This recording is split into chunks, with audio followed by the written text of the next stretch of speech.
motherfucker. Iraq's a crappy little country. Smells like the mustache on his face. Just get rid of that. You're in drinking chubby and blow up the whole goddamn place. Saddam Hussein's a motherfucker. Saddam Hussein's a motherfucker. Saddam Hussein's a motherfucker. Saddam Hussein's a motherfucker. Saddam Hussein's a motherfucker. Saddam Hussein's a motherfucker. Saddam Hussein's a motherfucker. I don't want to get muffler engineering all bent out of shape right off the bat, but some asshole in here has blown one of our speakers. Too much blowing going on in here. No, seriously, when you crank up speakers, no matter how, and these are pretty damn good speakers, especially for this cheap-ass company. And they came in here and diddled around, which always goes on, and they blew, the speaker is like pitted. You know what that means? It's the pits. It's pitted. So it's like all distorted in here. It's fine on the air. In fact, people are telling me it sounds so good, it's like we're sitting right in their lap. And most of you, believe me, we don't want any part of that, and I'm sure the feeling is mutual. But it sounds like crap in here, Muff. And that's because you guys, you and Clarence and Greg and Matty Bell and Ray Perry and the other 55 managers we have here to Bill Screw Ann, you won't do anything for us. You won't keep these assholes out of this room. There's no reason for that. Maybe the janitor did it. What do you think, huh? No. He's a pretty good guy. He didn't do it. Maybe the dog done it. No, that's right, my dogs are dead. Maybe Sodom did it. So I'm sure that there are people out there saying, well, now after last night, Neil, I bet you're really, really going to change your attitude about this whole thing. No. Of course not. Why would you? I don't know, but you know that the hawks out there think, oh yeah, this shows you. Of course, we don't really know, in spite of NBC's hyperventilating last night, just foaming at the mouth. Although I'll tell you who foamed at the mouth the most, and it's not unusual for him. I'm coming back home from the track, and I turn us on, and we got the big, like I've always told him, a good guy, I like him a lot, but he's just awful on the air. So I punched over to see what IOD was doing. And they had, and don't get me started about Phil. You heard him. For the first time in months. You're right. Even when he does do anything serious, anything comical, he uses the anti-war people as the foil. They're always the ones that he's making fun of. Right. And it was really in poor taste. But anyway, I don't want to go into that, you know? Are you sure? No, I'm not going to talk about it. It was gross. No, seriously, it was like one step away from making fun of 9/11. You just don't do that. There's nothing funny about what's going on over there now. But anyway, all of a sudden, I'm in the middle of listening to him doing this routine, and on comes my former producer from WS News 100 years ago, John Levitt. My friends in the Jewish community and my friends in the Cuban community. First of all, you don't have any friends, John, okay?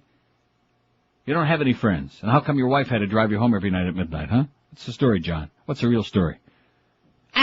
So he comes on. He's the WIOD news person there at night. I mean, this market just keeps recycling the same old trash over and over. I mean, look at me, you know. No, seriously, they keep recycling the same sad, pathetic, trashy, just awful. And he's hyperventilating about NBC reports that Saddam Hussein and his two sons have both been killed, and blah, blah, blah, and he puts on MSNBC. But that's not good enough, and then he interrupts it again to hyperventilate and embellish it. In other words, Saddam and his two sons are dead. Don't believe anything you hear now from Lester Holt. They're dead. They're dead. They're dead, you know. And of course this morning, and anybody who was watching, flipping around last night, CNN waited a half an hour before they even touched that story. Which, of course, they're usually an hour and a half behind, so that's an improvement for them.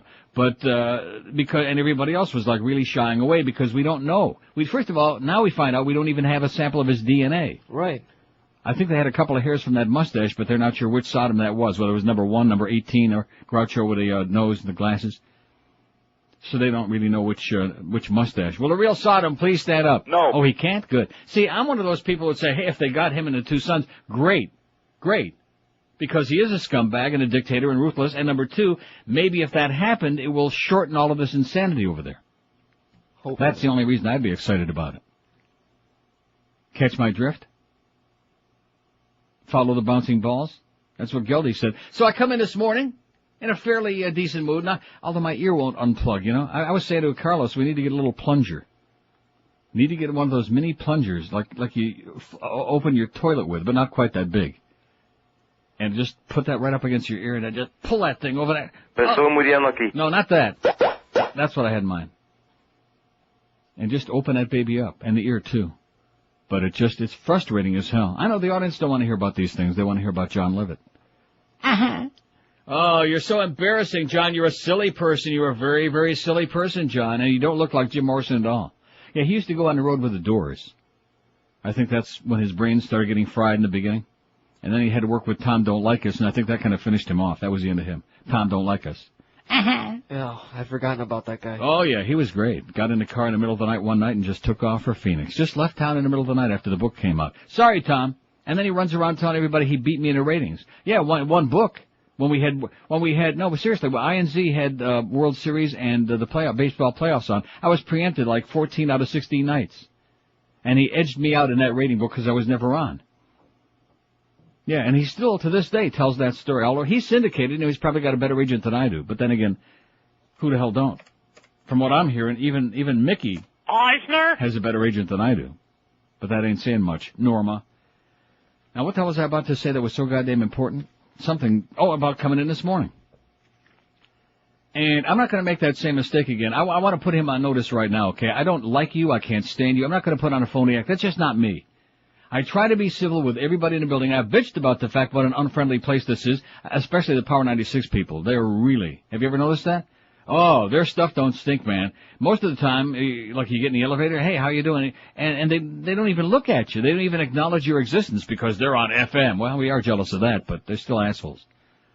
So I come in this morning, and I walk by, and of course it's during the break. I guess he goes in there during the break with Zach and Robert because they're a captive audience and nobody else in the building will speak to him. So they're stuck in there, they can't leave. So during the break he goes in there and sits his fat, old, tired ass on a chair in there with them. And as I come by, there's the big window, of course, and he sees me, starts that waving crap again. Well, I just kept right on walking. Yeah, no, I will not dignify you with a response, you grotesque, nasty, bitter, mean-spirited, hostile, angry old man. I'm not gonna do it. You put on a real fine act on the air. Hey, Geldy, all this yucking it up. You're an asshole, man. Everybody hates you. They despise you. Doreen would in fact, she'd like to shove me out of the way and dance on your grave first. Can you imagine the rush there would be in that line to see who would dance on that thing first? Boy, you'd get elbowed out of the way real quick. And she could do it if anybody could, man. That bitch could do it. So anyway, and so I just keep walking, and it's only a few feet to the door here. Unlock the door and come in this place. Now he opens up the door and yells out, "Hey, Neil!" With that stentorian voice of his. And I just kept walking and ignored him. And I apologize to myself, not to anybody else, to myself, for that moment of weakness I had last week, whenever the hell it was, and I actually consorted with him. I guess it was last Monday. Actually waved back and spoke to him, opened up the door and said, whatever. I will never do that again. Because I'd already what are you laughing about? I already made the pledge that I will not speak to a scumbag like that. And of course then there are those people, I should point out, who think I'm a scumbag now because they don't like my position on the war. I was just telling Muff that at the hockey game on Sunday, which was a grotesque experience anyway, and at the track last night, I noticed that certain people who always are just fawning over, "Hey, Neil, how you doing?" My good, close personal friends, now are like, they don't see me. I've become the invisible man. And it's got to be, I think I, used some, right guard and some left guard. I don't think I stunk. But, it's the war thing, you just cannot be out there on the edges of reality in this country. You've got to goose step along, and I refuse to do it. I will not do it. I believe very strongly that this is insanity, that there are all these people who are dying for nothing. What are they dying for? We could have kept him bottled up there for years. He wasn't a threat to us. And then these assholes that are saying, "Have you forgotten 9/11? Of course we haven't forgotten 9/11.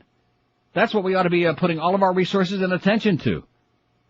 All of these billions of dollars that we're spending to allegedly change the regime over there and to liberate the poor, oppressed Iraqi people, at least the ones who are still going to be alive.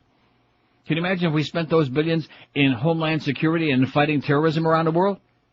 Let's go get all of those scumbags. Let's have the resources to do it. The people who really are a threat. But although, of course, a lot of them don't have any oil. That's right. Are you starting in again? You're just like George, man. You're like George Jr. You're just like, I told you he wanted to make you his clone. You're just like George Jr. You're just starting up again. Say something pleasant, like, "Hey, how about putting that plunger on your ear and opening it up, fat?" So something pleasant like that. And of course I won't hear it anyway because my ear's plugged up. So I don't give a crap what you say. "Hey, Mo, we hate you, man." How can anybody like that be in such denial, And how can anybody leave the house wearing a silly... Did you see over his eyebrow? No. The muskrat reached down out of its slumber and bit him over the eyebrow on the forehead. Did. Big gaping hole. Yeah, it's a true story. I'm going to have to take a Blood look. was pouring down the side of his head. I thought maybe Gildy and him got into a spat or something.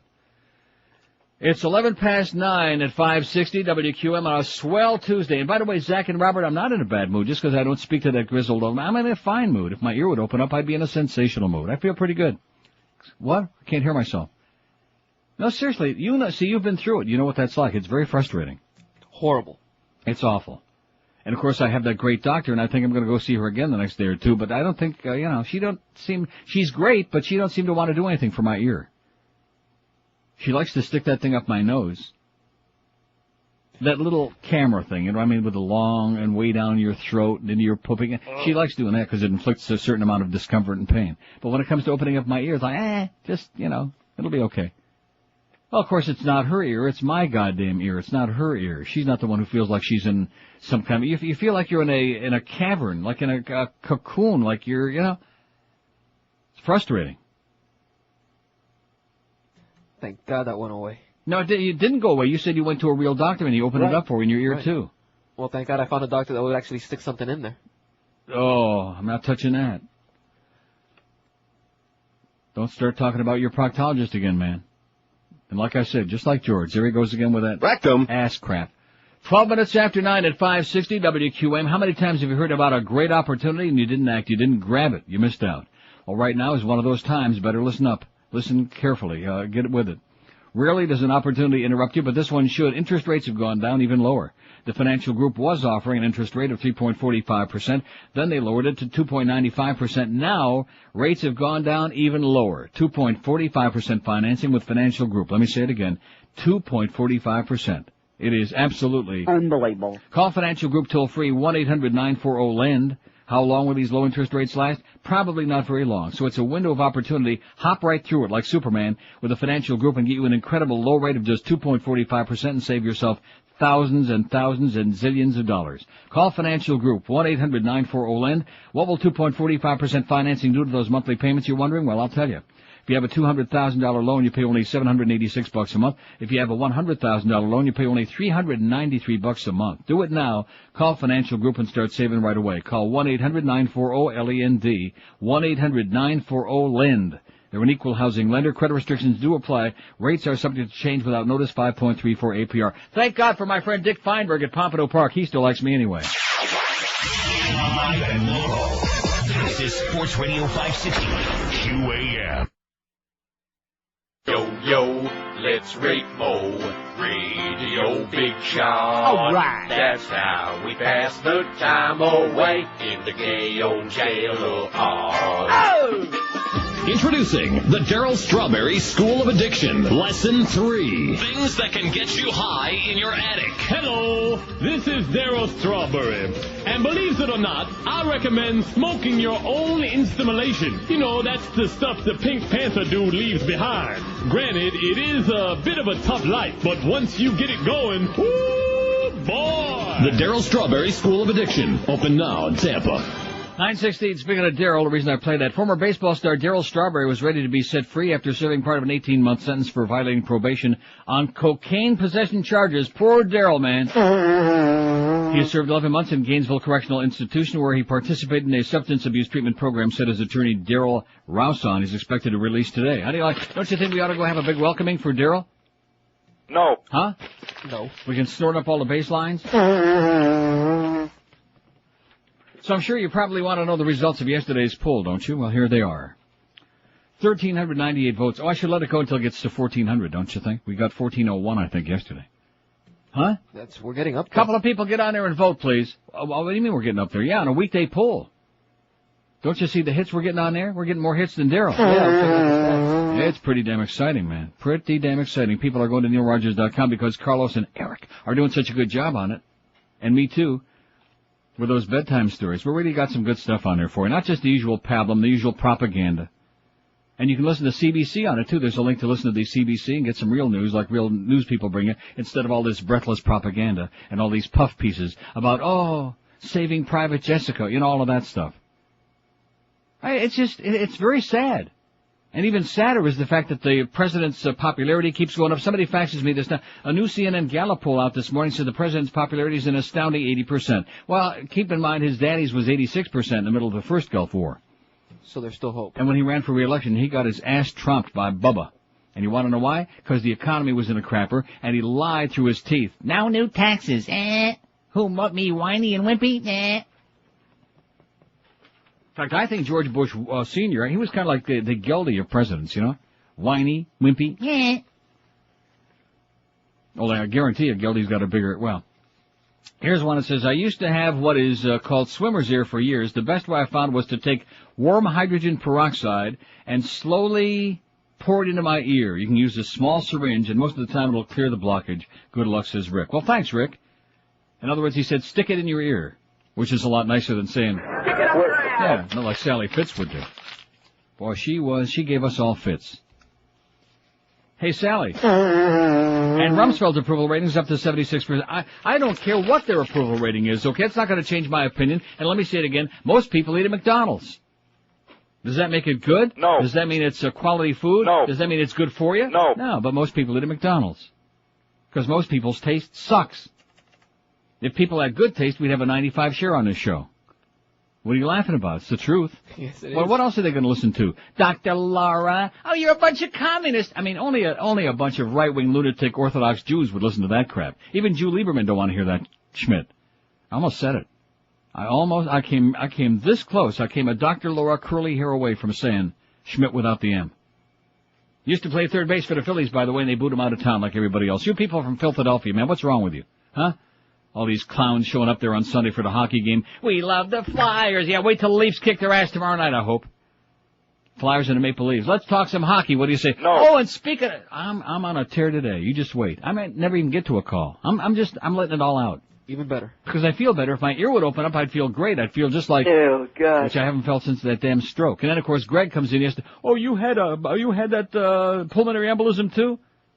And I thought to myself, you stupid, inconsiderate bastard. He doesn't care. I've already been through this. I already told him what happened to me. It happened on the 10th of February, okay? This is the 8th of April. That's less than 2 months ago. And I had a pulmonary embolism. Could have killed me. I had like a minor stroke. Cut off the circulation in my brain. Not that in my case that makes much difference. But, when you get shortness of breath, it's like, uh-oh. 200,000 people in this country die every year from pulmonary embolisms. Maybe some good can come from the tragic loss of David Bloom at 39 years old with a lovely wife and 3 little girls. If nothing else good can come from it, is people become more aware of what that is. Because who the hell, most people don't even know what that is. They think PE stands for phys ed. They know from pulmonary embolism. And isn't it great that the Lord, this good God, all the God Squad people with their God, isn't it great all the different things He's invented to kill us? High blood pressure, pulmonary embolisms, GERD, IBS, SPCA.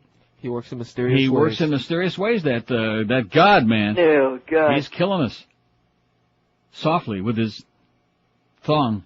Okay, did we get up to 1,400 yet? I bet you we did. Let's take a look on here. Oh, 1410. See that we had a plethora. Well, I'm not going to read off that. I'll read off the old one. Because I printed it out already. Look, it's too much work. I'm too lazy and old for that, okay? I don't want to print that out again. I could read it right off of there, but it's too confusing. Which of these describes you? Liberal against the war, 397. That's the up-to-date total. See, I'm not messing around. Independent against the war, 281. So let's see, that's 48% even, those two categories. You following us? Got it? 48%. And conservative against the war, 45. So there's another 3.2. So 51.2% of this audience against the war. Now some people are going to say, well, that's your crowd. Well, who else am I going to ask? Of course it's my crowd. I'm very proud of the fact that we got some people out there who just don't go along with the mainstream because it's politically correct. And the way that they're treating the protesters now, which we'll get to, by the way, what a disgrace that is. All of a sudden we smell the aroma of gunfire at Kent State all over again. Because if it's rubber bullets first, then real bullets aren't far behind, I'm afraid. A disgrace. Anyway. Now, see, I don't know how to read this thing. 51.2% are against the war. Conservatives in support of the war, 186. Independent in support of the war, 171. And liberal in support of the war, 99. So that totals what? 270 and 186 is 456. Even with that stroke, man, your math is right on. I'm a genius on math. Algebra. I had a 98 in algebra. 99. Had a 99 in calculus, but ask me something about calculus now and... You're not too bright. No. Anyway, see, just like George, Mr. Smarty Pants. There he goes again. I had an idea. You know, big deal. What are you making? About $2 an hour? $2. Is that what the other guys are doing? $1.75. It's a good thing he's good at math, man. Trying to stretch that $3 an hour he's making there at QAM. Anyway, you're doing a great job. Just shut up. Okay, now what am I doing? Against the war, you got 19.6%. And, you confused me now. You interrupted, just like George. In support of the war, 25.5, and 7 is 32.5, 32.5, and then the undecideds and that we also have, I don't give a shit about any of it, 114, 8.1%. So in this audience, 51.2 to 32.5 are opposed to the war. Now, of course, I'm assuming that might change if and when John Levitt comes on again breathlessly and says, they're dead, they're dead. You know, they're dead. Talk about irresponsible, man, but that's cheap channel. They don't care. Just, have somebody on there screaming and hollering, which he's excellent for that. John, Levitt. You're an idiot, John. You're a moron, man. You're a simpleton. And by the way, how come you can't drive yourself home at midnight, huh? What's the story, John? That's embarrassing. Embarrassing isn't the word for it. I used to have to schlep him all the way to North Miami after work. Way the hell out of the way.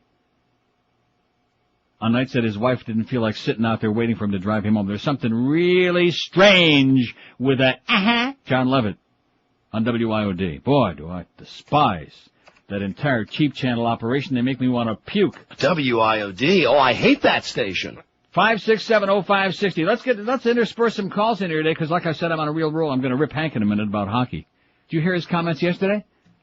No. See, look, I love Hank. It's not personal, it's business. But I do want to say this to you. Talk about something you know about, and hockey is not one of those things. Old Codger calls him up, which, it's Hank's crowd. Old Codger calls him up and says, well, Hank, how come in overtime in hockey, for an overtime loss, they get 1 point, but in the NFL, if they get a tie, they don't get any...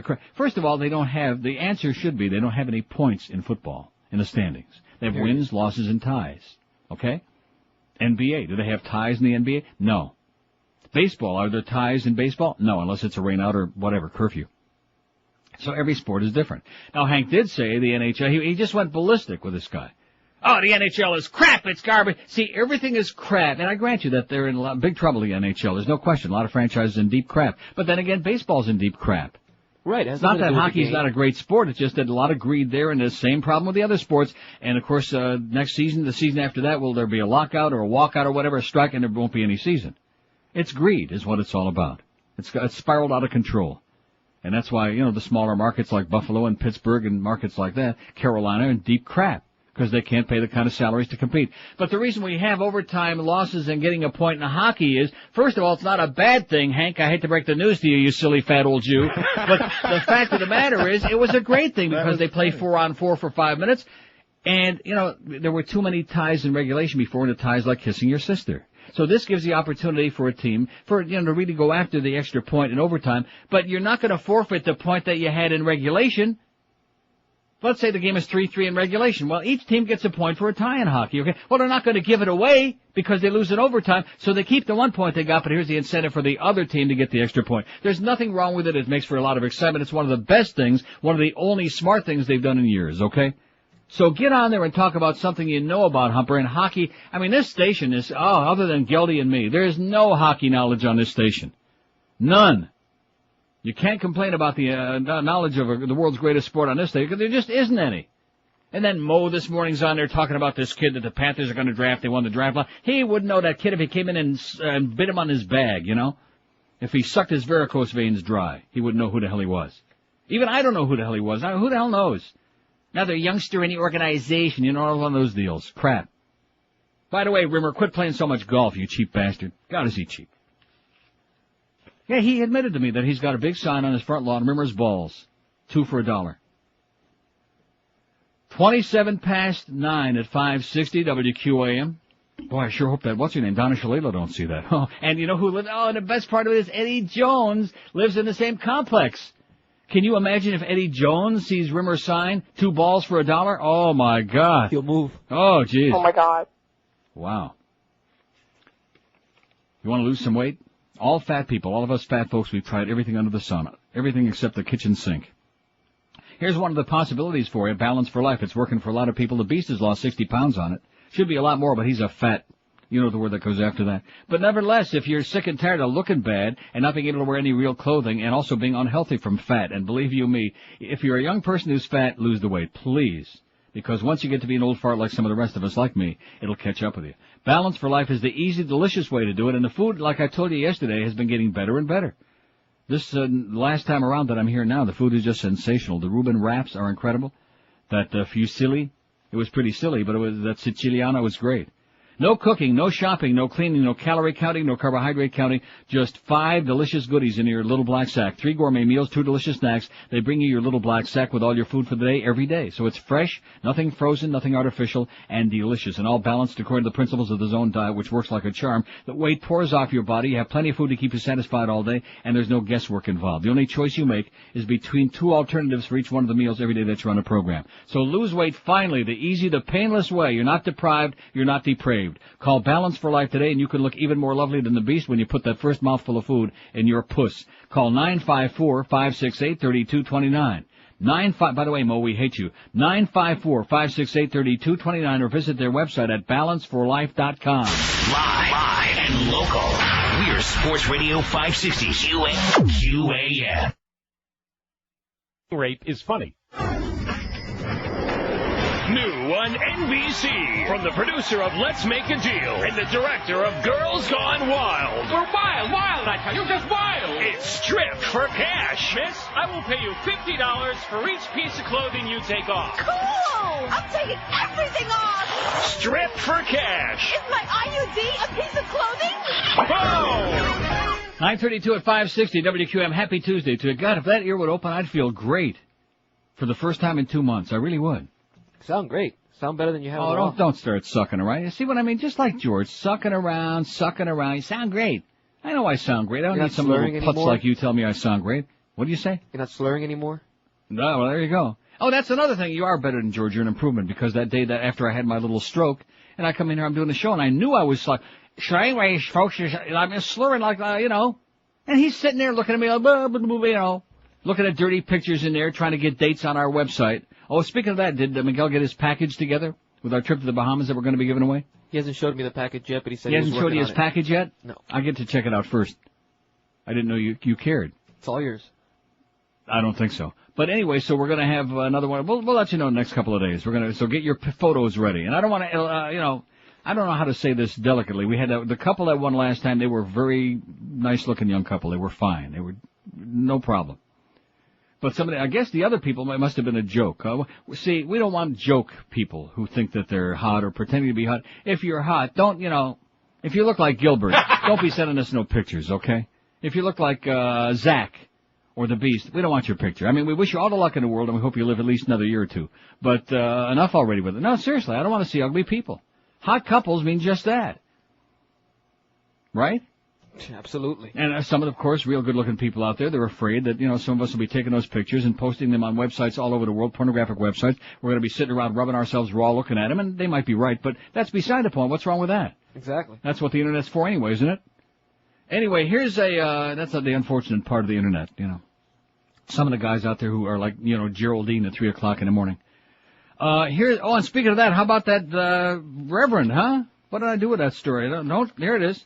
Before we get to today's poll, you can go ahead and put it up there, Rick. You don't have to wait for our approval. I always like when he sneaks it on there. But he's got the big green banner. The poll is down. It's not a big secret, okay? Put it on there, fatso.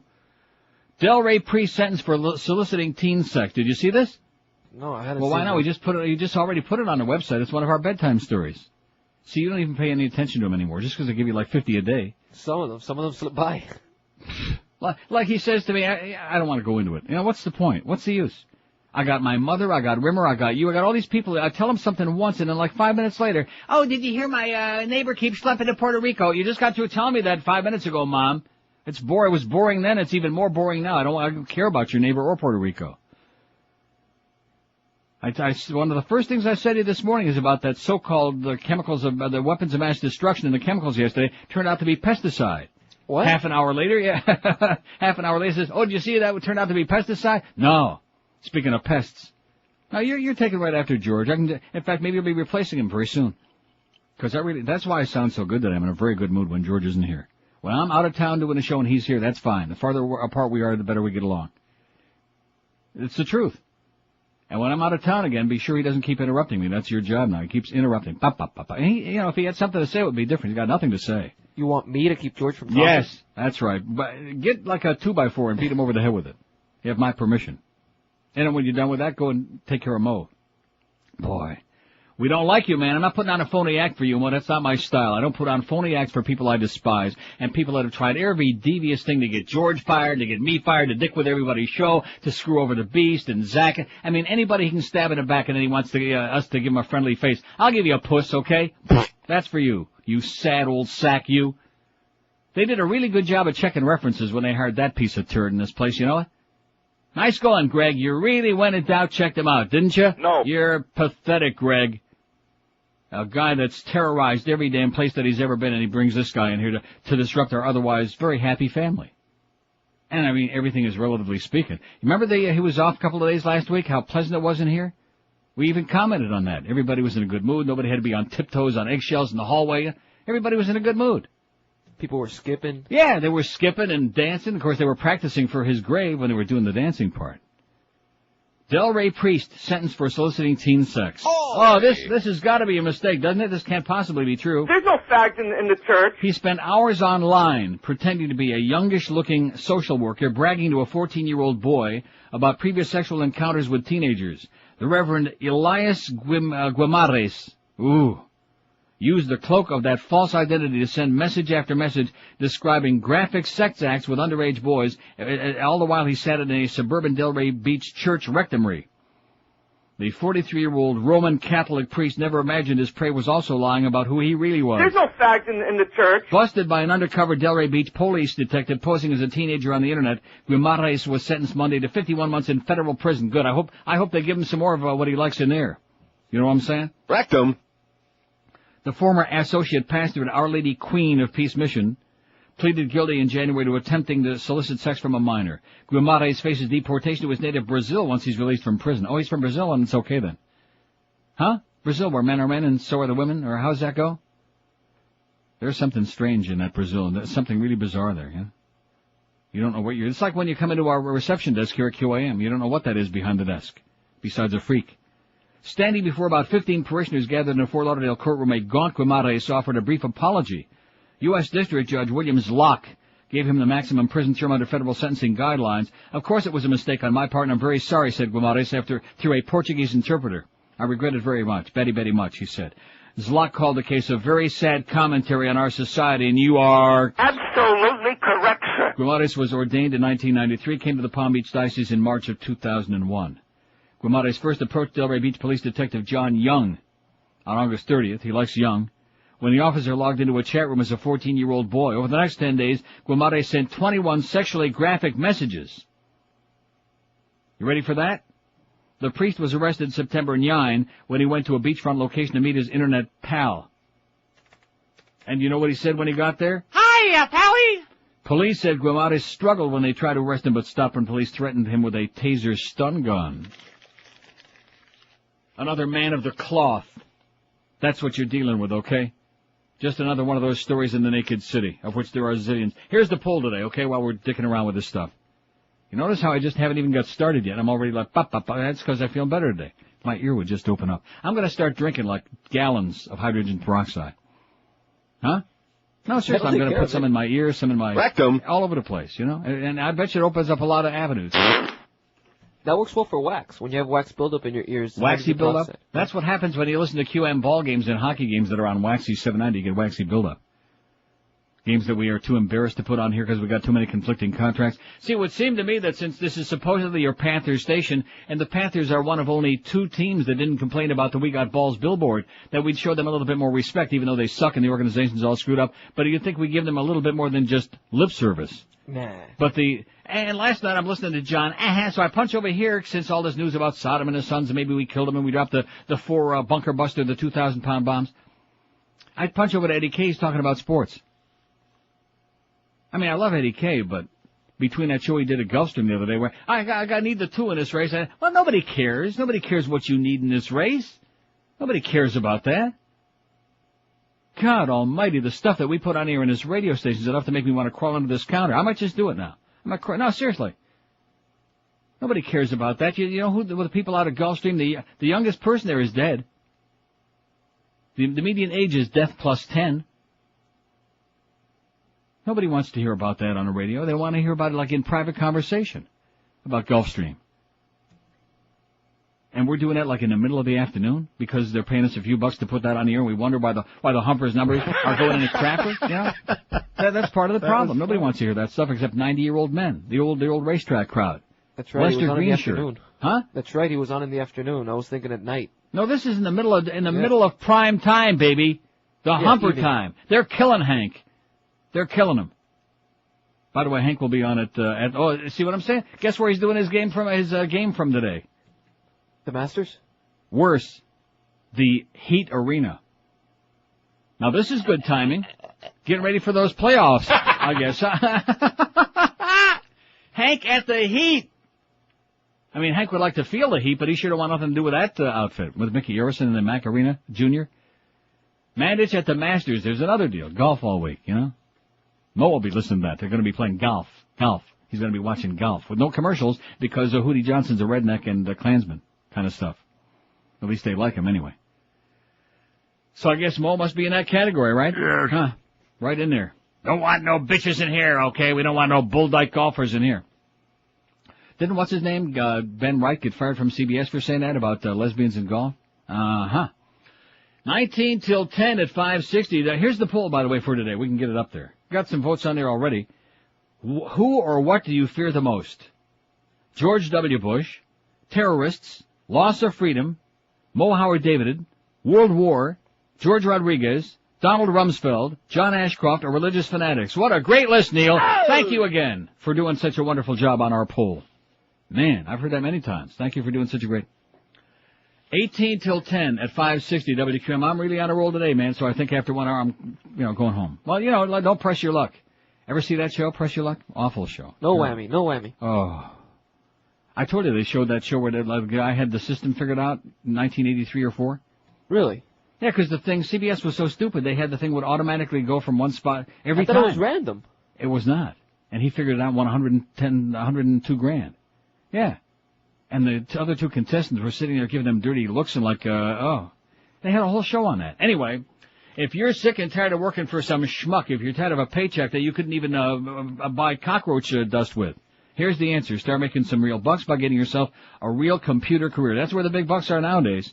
So get out of your dead-end job by calling our good, close personal paisans at Fast Train, 1-866-FAST-TRAIN, and get started in a new high-paying computer job.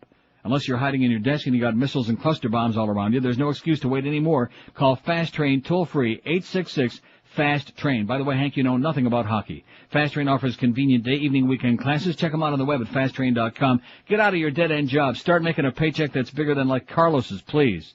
Call Fast Train today, and don't forget, computer professionals continue to be in very high demand. Fast Train's got locations all over town, so there's bound to be one nearby you. They're in Miami, Kendall, Pembroke Pines, Fort Lauderdale.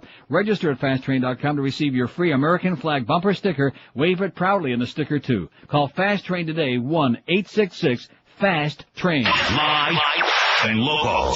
This is Sports Radio 560. UAM. Bang you in the butt, honey. Okay. Are the high costs of healthcare getting you down? Will a serious medical emergency wipe out your bank account? Then it may be time for you to come to Contingency Medical for all your health needs. At Contingency Medical, if you don't survive, you don't pay. Well, Mrs. Spendthrift, the bad news is the total surgical cost is $78,211. The good news is your husband died on the operating table, so you don't owe us a thing. Thanks, Doc. That is good news. Only your local mortuary has a higher success rate than Contingency Medical. So she could linger in a coma for years at a cost of $1,200 a day? Yes, I'm afraid so. At Contingency Medical, we know that if you wanted to care for vegetables, you'd have a garden. Contingency Medical. We're not just easing the pain of expensive health care, we're pulling the plug. 947, little lesson for all you kids out there today. Anybody that tries to make you eat food that you don't want is not your friend. I'm just telling you right now. If they know that you're sick and on the way out because you're fat, if you have diseases, you have diabetes and high blood pressure, if you're obese and it's a threat to your very existence, and they keep trying to get you to go to meals with them and feed you food, those people are not your friend. Just keep that in. What is going on here? I don't know where that second one came from. I shot off Hyatt Pally. I guess You shot it off all right. You can smell it in here. This is not a joke. This is not a laughing matter, Mr. Silly Goose. This is a very important point. I'm adamant now. I'm becoming militant. And I know I've gone through this and the audience is tired of it, so I won't talk about it again for more than an hour or two, but I'm tired of it. People that put candy around waiting for you to find it, and the rat with a trap, with a cheese. I can't wait to get out of this place again, man. I'm surrounded by people who are trying to kill me with kindness. Like that bitch that kept bringing those Smarties to the hockey games. Oh, well, we're from Toronto. You're so wonderful. If I want to, I could buy 50 billion Smarties in Toronto, okay? Every convenience store, every place. Even the goddamn Chinese laundry sells Smarties. I mean, they're all over the place. What do I need her to bring me candy at the hockey game? To get my blood sugar up to about 380. You crazy, sick, twisted bitch. I'm not talking about Sunday. She ain't around anymore, thank God. Maybe she died. But what are you laughing about? I seriously, I wish evil things happen to people that try to do that to me and to anybody else. Because it's not important in life that you succeed, but that your friends fail. Don't ever forget that. And nobody that tries to force feed you or try to embarrass you into going to meals and all this other crap, they're not your friend. They'll tell you a good song and a dance, but they're not your friend. They just want to use you, like a prop. Oh yeah, we want them sitting over there at the restaurant while we're eating our free meal. Stuff like that. I don't want to mention no names. I know I got a whole bunch of names in mind, but there's a good example for you. And I absolutely will not mention any names. New Bin Laden tape surfaces. Did you see that? Oh, the new poll is up, by the way. Who or what do you fear the most? On NeilRogers.com. Vote and be proud. 76 votes. Religious fanatics, 29. George W. Bush, 18. Now they will fear you, George. Terrorist, 9. World War, 6. John Ashcroft, 4. George Rodriguez, 3. Loss of Freedom's 3, Donald Rumsfeld 2, and Mo Howard David tied for last place this time. Ha ha! Small potatoes this time, you silly old man. I hate you. I don't want to see you. I don't want to talk to you. From now on, remember the scene in The Godfather 1? Where Fredo was back at the compound? And he says, I don't want to see you. I want 3 days notice before you're going to be at our mother's house. That whole routine? Yeah. Come on, Mikey. Remember that? Well, that's the same thing. When it gets to be like 10 minutes till 7, get in your room in there and do not come out. I know it was you, Fredo. You broke my heart. You broke my heart. Exactly. Go in your little room there, Mo, and do not come out until I'm firmly ensconced in my studio. And then stay in there till 9 o'clock. Do all your bodily functions. Go clean out your bag before 10 to 7. I'm serious. I don't want to see him. He upsets my equilibrium as a human being. That's probably why my ears all plugged up since I've been back here, just seeing him. Yeah, I'm like dizzy from him. He set me off. And then to open the door, hey, Neil, I'm not going to talk to you, you phony bastard. I wouldn't spit on the best part of you if we could find it with a search party, okay? I don't want to know from you. You make me nauseous. I've been in the business 100 years and I never encountered, much less worked with anybody like you. The lowest, let me say it again. I've told you this off the air. I want to say it on the air. It's very important. If you have chicken soup and you put it in the refrigerator, the unused portion, in a container, usually in like one of those plastic containers, you put your chicken soup in the refrigerator. The next morning when you wake up, there's a thick layer of chicken fat on top. I commonly refer to it as scum. Mo Howard David I look upon as the chicken fat on top of your chicken soup. That is correct. Very descriptive. The barnacles on the bottom of a ship, whatever are crawling around underneath the barnacles, not just the barnacles, I don't want to insult them, whatever other things are crawling under the barnacles, that's Mo Howard David, okay? You are the most unctuous excuse for a human being I've ever encountered in my 60-plus years. You silly, doddering old fool. And so don't bother speaking to me because I wouldn't dignify you. Well, why should I waste the breath, the energy? Every breath you take, like the police said, could be your last, Especially the American police. Oh, sorry. We'll get to that story. Yeah, they're not too crazy about the war protesters anymore. A new cassette tape purported to be from Osama bin Laden urges suicide attacks and calls on Muslims to rise up against Arab governments that support the attack on Iraq. In the audio tape, bin Laden's supposed voice, see, it's always supposed, and we don't know anything. That's the sad part. Is he dead? Is he alive? We're not sure. Is Saddam and his 2 kids, did they kill? We don't know nothing. Well, I bet you the market's going to go up today again. Because you just don't, no, it's down. They must not believe John Levitt. Oh, my God. Down a few points. Not bad. Don't waste your money, folks. Don't get sucked in by the gambling network again, by those con artists, by those stockbrokers, because the more you give them, the broker you get. That's why they call them broker. In the audio tape, bin Laden's supposed voice urges the faithful to attack the governments of Pakistan, Afghanistan, Bahrain, Kuwait, and Saudi Arabia. Bahrain, that's my favorite. You ever eat Bahrain? Unlike previous such tapes, this one, what we're going to do today is your favorite Yiddish expression and Cuban expressions, ones that we can say on the air. See, with Cuban, with the Spanish, it's always vulgar, you know. No, we don't want vulgar expressions like coxajois. That's disgusting. Or like, you know, mama la pinga. We don't want to hear that. You know, that always the thing. With the Cubans out there, get something new, okay? It's always the same thing. One-dimensional. Something about pinga this and Mayor Pinga Pequeña. Always that's what all you know. All you macho guys out there, huh? You're not fooling me. You're all busy doing each other. You're having a big circle jerk right now, listening to the show, holding hands, glands, whatever you're holding. That's true. You know it. They're all having a whale of a time. They're wailing on it. Anyway, unlike previous such tapes, this one had a single theme, suicide attacks. But I'm telling you, if I get my sinuses like, oh yeah, that sinus pressure. What do you do with that? You know what I'm talking about. Like, there's nothing in them. It's not like they're full. Yeah, right in there. That's right. What do you do for that? I bet you if I took some Sinutab or some of that Sudafed, it would open everything right up. Just like that. In fact, my doctor said, hey, I could give that to you, but you got high blood pressure to raise your pressure. Hey, doc, guess what? I take my pressure religiously several times a day. I could always do a little extra dose on my pill, okay? I can control my pressure, honey. But get those ears open, sweetheart. Don't give me the song and the dance. I'm going to wait until I may be dead before the ear opens up. I'd like to hear something before I croak, okay? I'd like to be around to dance on Moe's grave. Big time. So that when George asked me the other day, did I ever dance? Do you remember that? Did I ever dance? Who the hell is he to talk to you? Can you see him dancing? I've seen it. Oh, no. Dancing with what? With the enemy? By himself. Well, yeah, figures. Dancing by himself. Just like his sex life. Anyway, unlike previous such tapes, this one from Osama Your Mama had a single theme, suicide attacks. All of them have been imposed upon you, and jihad, holy war against them, is your duty, the Arabic language tape received yesterday in remote northwestern Pakistan said. The tape was obtained by the AP, I used to like shopping at the AP, from an Algerian national identified only as Adil, who said he'd slipped across the border from Afghanistan, where the bin Laden tape was apparently recorded. There was no way to independently confirm the voice on the tape was that of bin Laden, but it was translated by an Arabic-speaking Afghan hound who met with the al-Qaeda leader years ago and said the voice appeared to be his. Just like that guy, that silly clown out there appeared to be Saddam, whoever they are.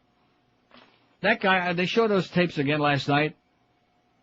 The guy with a fat, pudgy face who's about 10 years younger and got a mustache that's like 15 shades lighter, and he's got the Groucho Marx nose and glasses on, and he's supposed to be Saddam. I mean, well, what's the use, you know? And then, of course, every time they find more weapons of mass destruction and we find out that it's only pesticides, it's DDT or something like that, or PVP. Oh, well, let us know when you really find something, okay, you assholes, you idiots, you clowns, you liars. I hate to use that term, you prevaricators, that's better. Yeah, they're prevaricating. They would never lie to us, would they? Yes. The American government? Yes. Just like about Schwarzkopf and that Patriot missile back in the Gulf War #1. Did he lie to us about that? Yes. Through his teeth. That's what Moshe Aaron said, my good close personal friend. It wasn't 39 for 39. It was just a slight error. It was 0 for 39. Well, it's, you know. I mean, like in baseball, if you're 39 for 39, you're batting 1,000. If you're 0 for 39, you're batting, and you go to the minor leagues immediately and probably pack up and go home. Which hopefully we'll do very soon in this grotesque bloodbath that we're involved in. And I don't give a crap how many people out there, including all my close personal friends at the hockey games and at the track, give me a dirty look, walk the other way, pretend I don't really give a crap what you think, okay? All my highly educated friends. 956, where are the bargains, he asked. Well, I'll tell you, the bargains are at the swap shop. Over 88 acres, chock full of bargains from indoor and outdoor vendors. Boy, do we love the swap shop. Brings back memories of those great remotes we did. Man, I can still smell it. The Swap Shop is the busiest retail location in the world before daylight, and at night the Swap Shop has the world's largest 13-screen drive-in movie theater featuring great first-run movies. Why do so many people shop at the Swap Shop? Because no place else can you see millions of dollars worth of brand-new, brand-name merchandise at flea market prices. And everything you buy at the Swap Shop is guaranteed. Free admission and free parking every day, 7 days a week. The Swap Shop is the cheapest place in the world to shop on Thursdays. Be a free buyer or free seller every Thursday. Free garage sale space before 5 a.m. and Mondays all day. It's all waiting on you at the Swap Shop, Sunrise Boulevard between I-95 and the Turnpike. Call 954-791-SWAP. And one of the best parts of it is, finally, after a lot of pressure, they built that overpass there in front of the swap shop, so you don't have to, block all the traffic and be a pain in the ass while you're crossing Sunrise Boulevard. Don't miss the free $1 Million 3-Ring Circus 7 days a week at the swap shop. Call 954-791-SWAP. Live and local. This is Sports Radio 560. QAQAM. Howard David's a bitch. 560 WQAM presents Mo Howard David in A Bridge Too Far. All right, you bugs, now listen up. I got orders to blow up a bridge, see? And that's just what we're gonna do. Okay. Yeah, right. Okay, now look at this map here. This map here? Yeah. Now, this map here... Yeah. Okay, Geldy, Zach, I want you to rendezvous at the base of the bridge over there. At the 0900. You got that? What's the name of the bridge, Mo? It's at the Julia Tuttle. Well, what do they want to blow that up for? 'Cause we're arrogant Americans, you stupid freak. No! Yeah, but wait a minute, Mo. That bridge is too far. He's right, Mo. We're here, and they're there. What are you, a bunch of sissies? No! What, do you want to bang my sister? Sure. Yeah. No, Mo. Why, you insubordinate bunghole. I ought to... Look, Mo. Here's Jamie Farr. He'll tell you. Hey, how you doing?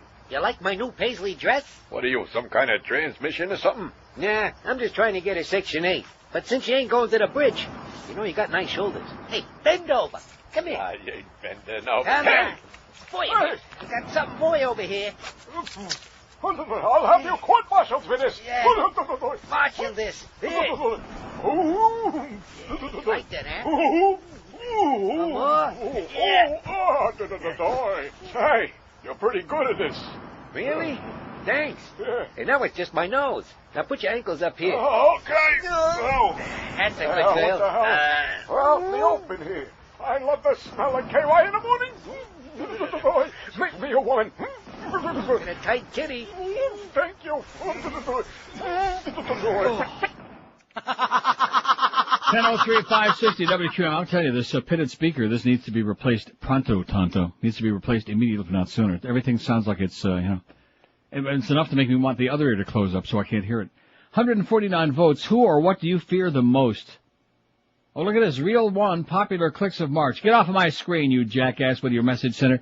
I'm just looking at it, and all of a sudden stuff is popping up on there. Yeah, on my screen. I'll take a look at that. That's the real one crap.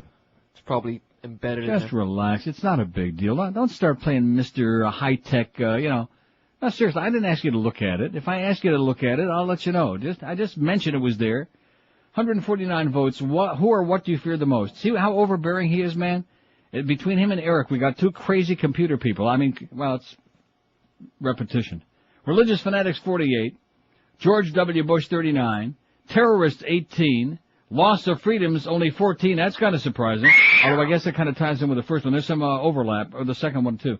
World War 9. John Ashcroft, 8. Mo Howard David has moved up a little bit, 6. George Rodriguez, 5. And Donald Rumsfeld, 2. See, George ain't high on this list because he's kind of harmless. Like a butterfly, harmless. Let's get some of these calls on here, man, before I just get out of control. I got so much stuff here.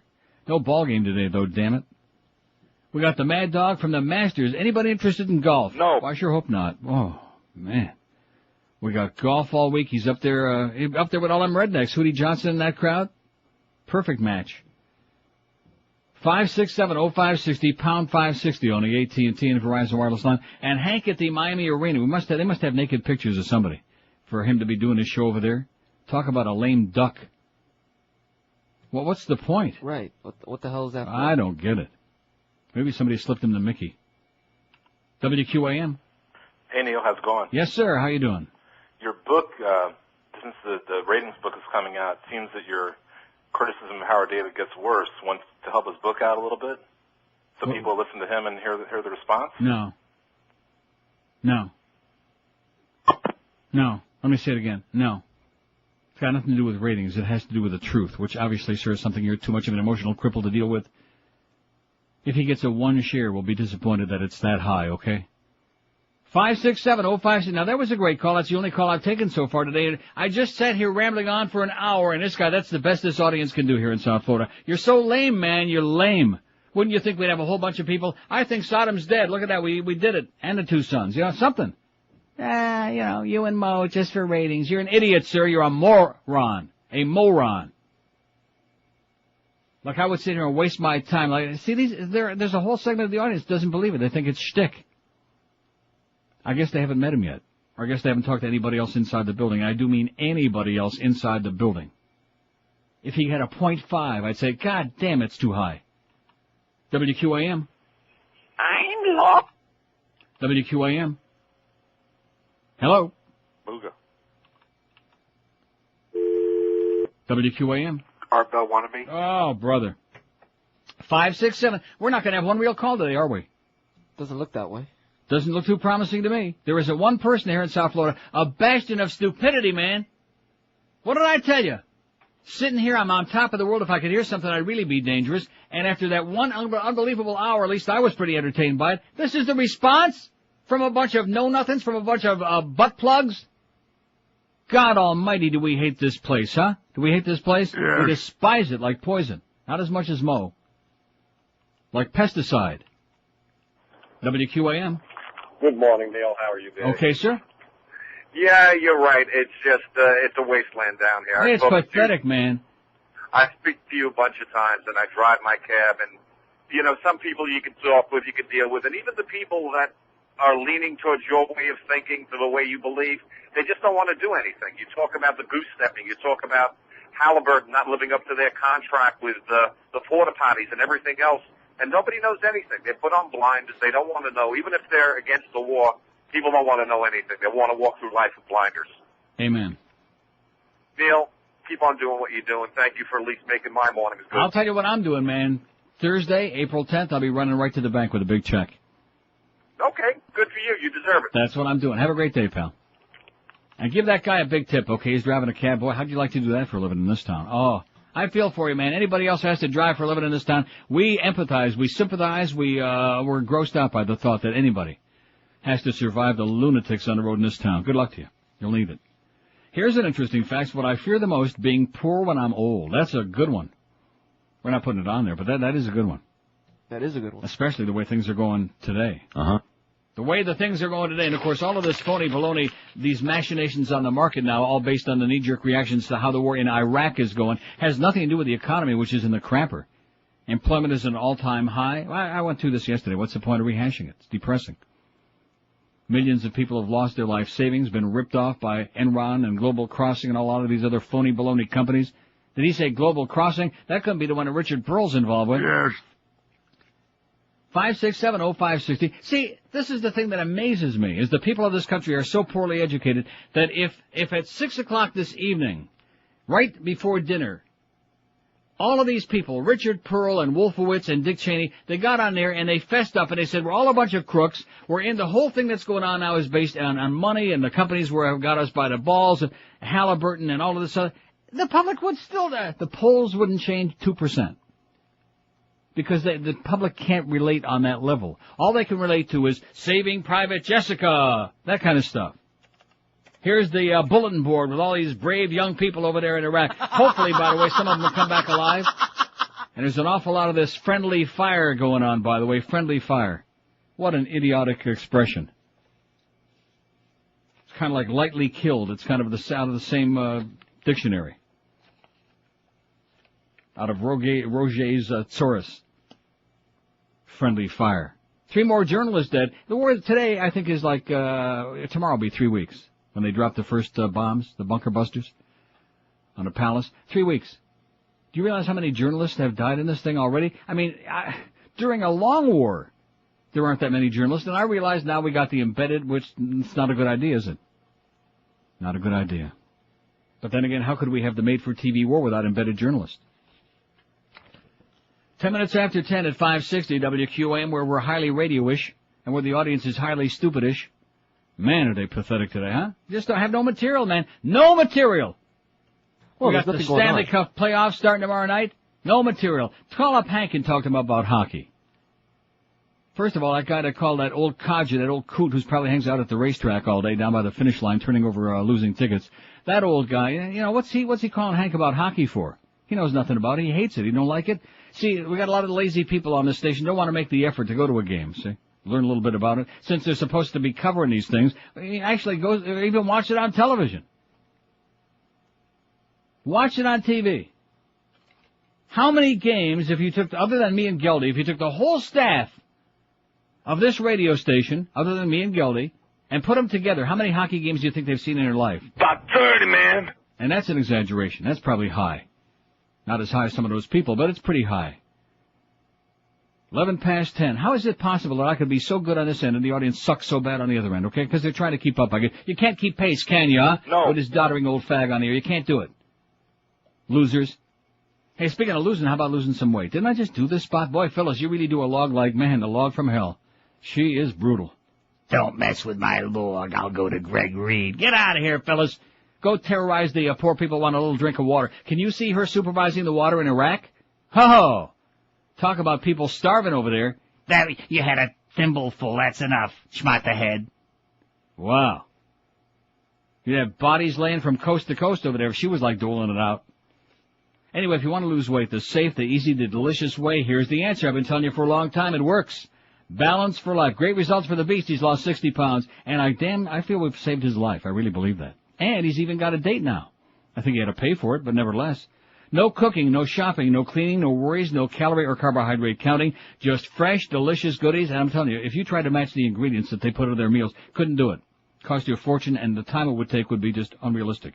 Balance for Life combines the knowledge of the Zone diet with special emphasis on the glycemic values of carbs. Put it all together to make a long story short with delicious foods, and you lose the weight like crazy. 3 gourmet meals and 2 delicious snacks are in your black sack, and they deliver your sack right to your door by 6 a.m. at your home or work or wherever you want to be. The only choice that you have to do is between 2 choices for each meal every day that you're on the program from the little menu they send you each week. Simple as that.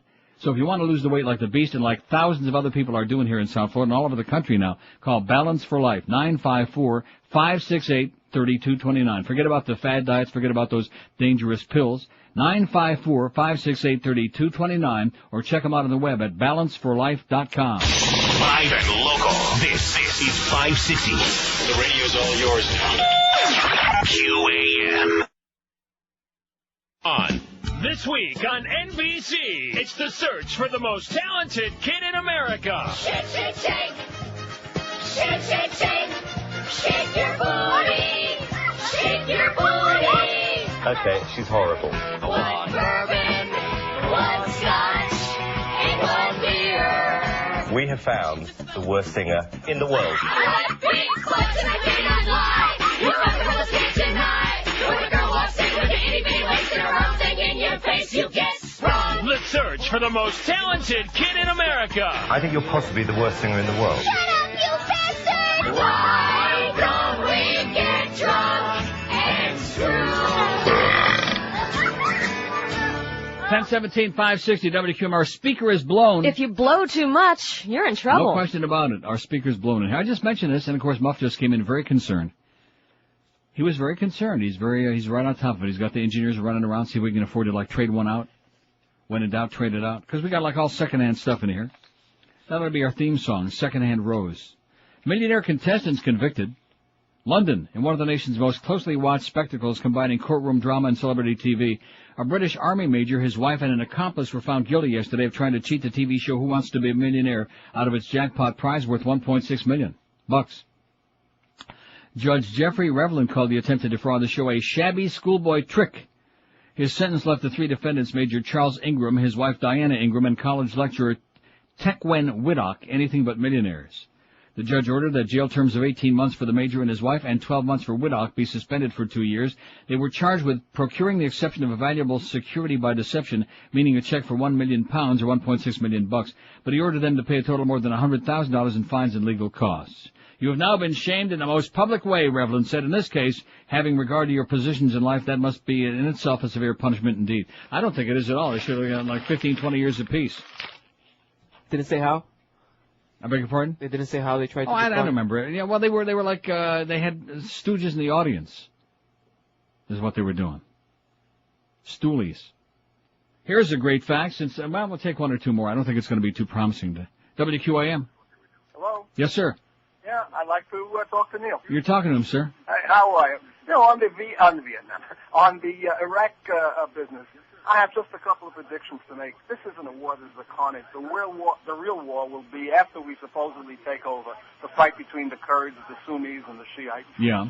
And then one other prediction. I think this country has had a history of not changing presidents during wartime. You watch. It's only a year and a half to go yet. There'll be another war or two of the same size and caliber, and Bush will be right in the middle of it, and they say you can't change orders. So in other words, you think the country's going to have an appetite if these people want to keep us going on World War IV, as James Woolsey said, for like the next 10 years? Well, I don't know if it'll be World War IV, but there's little carnages, rampages, whether it's Syria, whether it's... Little rampages? You think a war on Syria and Iran are going to be little rampages? Well, this isn't a war, that's for sure, but it's so one-sided. Okay, listen, have a great day. Was it his phone or the speaker again? No, that was his phone. Wow.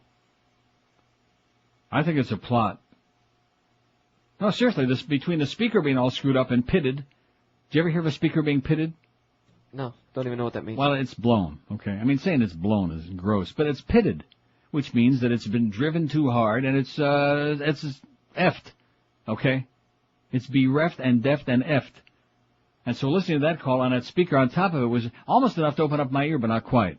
Maybe that's what he was trying to do. Thanks for the call, Pally, but get you a new phone. 567-0560, pound 560 on the AT&T and Verizon Wireless line. A plethora of call here today. WQAM.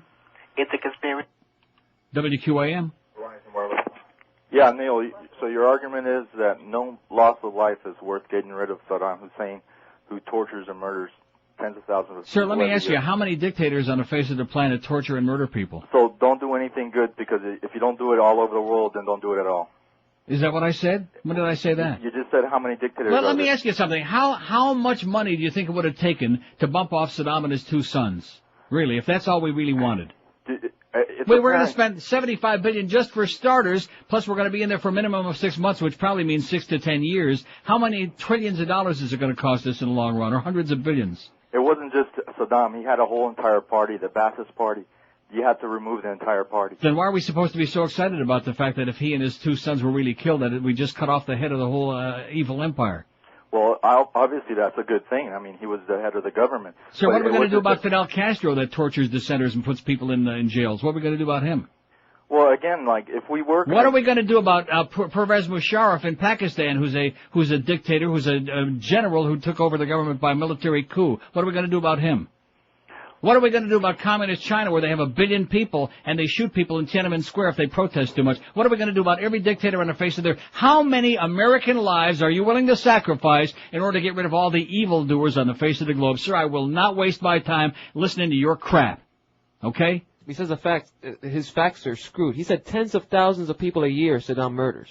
Wrong. I mean, guess what? Well, you have to embellish it a little bit to make him so he's an evil guy. Fact of the matter is, there are evil guys in charge of many, many countries, and keep in mind, we propped him up. He was our evil guy. Over the weekend, when they found those 124 bunkers, it was unbelievable the amount of weaponry they found there, enough to choke the Chinese army. And they're from, and of course, they're all marked where they came from: Russia and France, Jordan and U.S. And then we never heard about that anymore, because that was kind of embarrassing. And if they do find these weapons of mass destruction, and they probably will, guess where some of them probably came from? Yeah, think about that for a little while, sir. Since we're one of the great exporters of weaponry anywhere on the face of the globe, and also one of the great exporters of tyrants, Argentina, Chile, we went through the list the other day, our tyrants. And then, of course, if they get a little bit too out of control, like Noriega, then we got to go in there and yank him out, because we didn't like his complexion anyway. James Woods was embarrassed. 567-0560, pound 560 on the AT&T. Sir, it's very nice that you're willing to sacrifice the lives, not just of the American soldiers and the journalists who are there, but all the Iraqi people who were supposed to be liberating, and all these grotesque pictures of the bodies and the blood, and the kids with their heads blown off and sliced up to smithereens. You do know that the Red Cross, by the way, says the hospitals are saturated. They can't handle anymore. And they're running out of medication. They're running out of supplies. And this is only the beginning. Now, maybe you would like to pay your tax dollars, sir, to put all the damage together again that we've wreaked in the last 3 weeks. Undo the havoc that we've created. Can't undo the debts because those people they're not coming back. God ain't going to bring them back. Allah ain't going to bring them back. They're dead.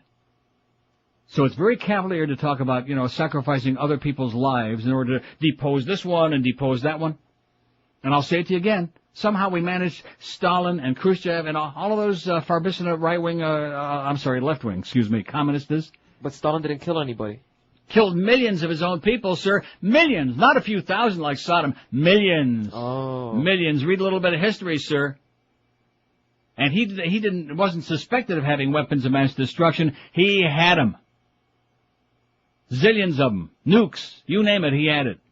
Chemical and biological weapons, which we still don't know where a lot of that stuff is. That's being protected with Rusty Locks. Remember Rusty Locks used to play right field for the Mets right after Rusty Staub. Oh, by the way, speaking of Rusty Staub, Le Grand Orange, a gourmet cook, But anyway, I just mentioned that in passing. I'm all over the place today. I'm not going to waste my time with a kind of like, it's always this hateful, as opposed to like saying, can we discuss this or like, don't you think, no. So you're saying, yeah, I am saying, that's my opinion, okay, and I happen to believe very strongly that I'm right. And millions of other people do too, including a lot of them who are scared schmittless to say it. Because it's no longer politically acceptable to knock the government because we're in a time of war. The guy that called before with a bad phone, though, he had a good point. They can keep us immersed in these wars one after another, side by each, almost endlessly. And we're sure not going to change a government in the middle. See, that's where Papa Bush, I guess, went wrong. We got the hell out of there. And all of a sudden people were able to focus in on the economy and the fact we were another one of those great Republican recessions. We had the Reagan recession and we had the George W. recession. Now we got the George II recession. And we had the Bubba recession there at the end. We certainly don't want to be talking about those things, do we? WQAM. Howard is back from commercial, everybody. What? Oh, Howard's back from commercial, everybody. Howard Sperm. Yeah, cute. WQAM. The conspiracy. WQAM. Yes, may I speak to Neil? Speaking.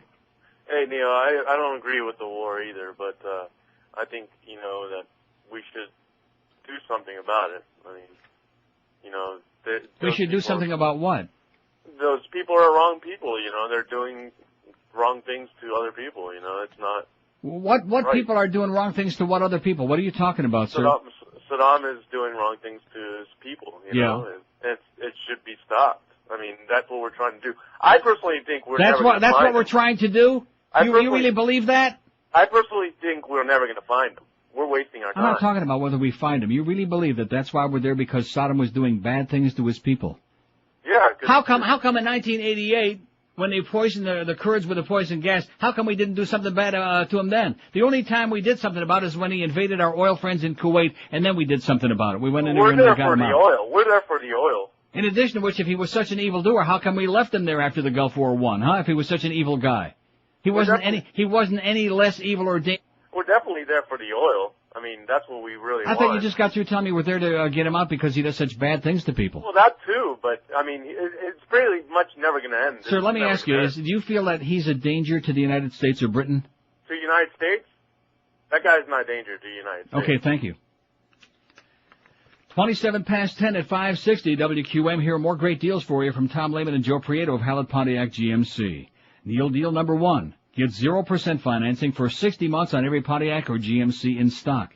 Neil deal number 2. Get up to a $4,000 rebate on every new GMC and Pontiac in stock. That's correct. Get up to a $4,000 rebate on every new car or truck in stock. And Neil deal number 3. If you're currently a GM Smart Lease or Smart Buy customer and drive a Chevy Blazer, Olds Bravado, or GMC Jimmy, buy or lease a new Pontiac or GMC and get you an extra $1,000 off the price. Stop by Hallett and test drive the all-new and powerful Pontiac Grand Prix. Watch how you spell it. Hallett Pontiac GMC in the same great place. They've been making great deals for 35 long, excruciating years. 13401 South Dixie Highway. That's on US 1, right across from the Falls. Open every day, 7 days a week. If you want more info on these great Neil deals, just call the Neil Deal hotline, toll free at 1-888-534-4211. That's 1-888-534-4211. Don't forget all Neil deals are subject to credit approval. See dealer for details. Hallett Pontiac GMC, no doubt about it. They are professional grade.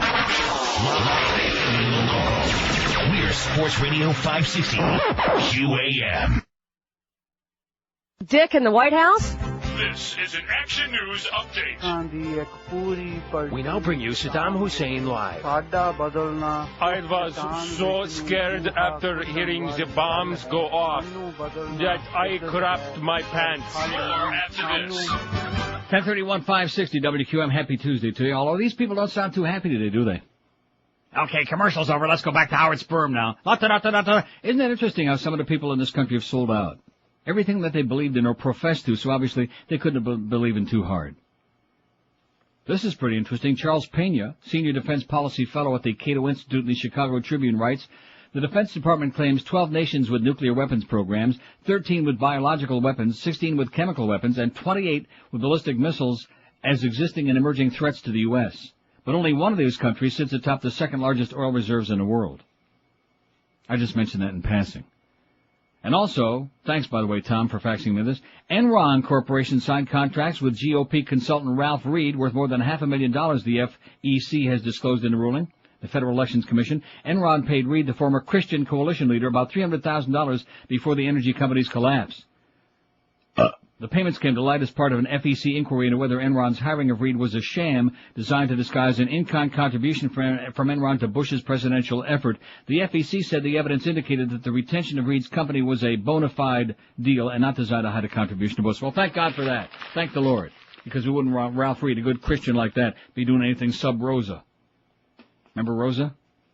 567-0560, pound 560 on it. Feel like I'm way out there on the end of the limb all by myself, you know, and you know what? I don't care. Don't care. Don't bother me. All the naysayers, all the, that's my response to you. WQAM. QAM, hello. Well, I'd like to talk to Neil. Speaking. Hello, Neil. How are you today? Okay. This war is a farce enough, but what's really concerning me is what this government's going to do after the war. The flunky they're talking about putting in power over there, this Chalabi guy. Right.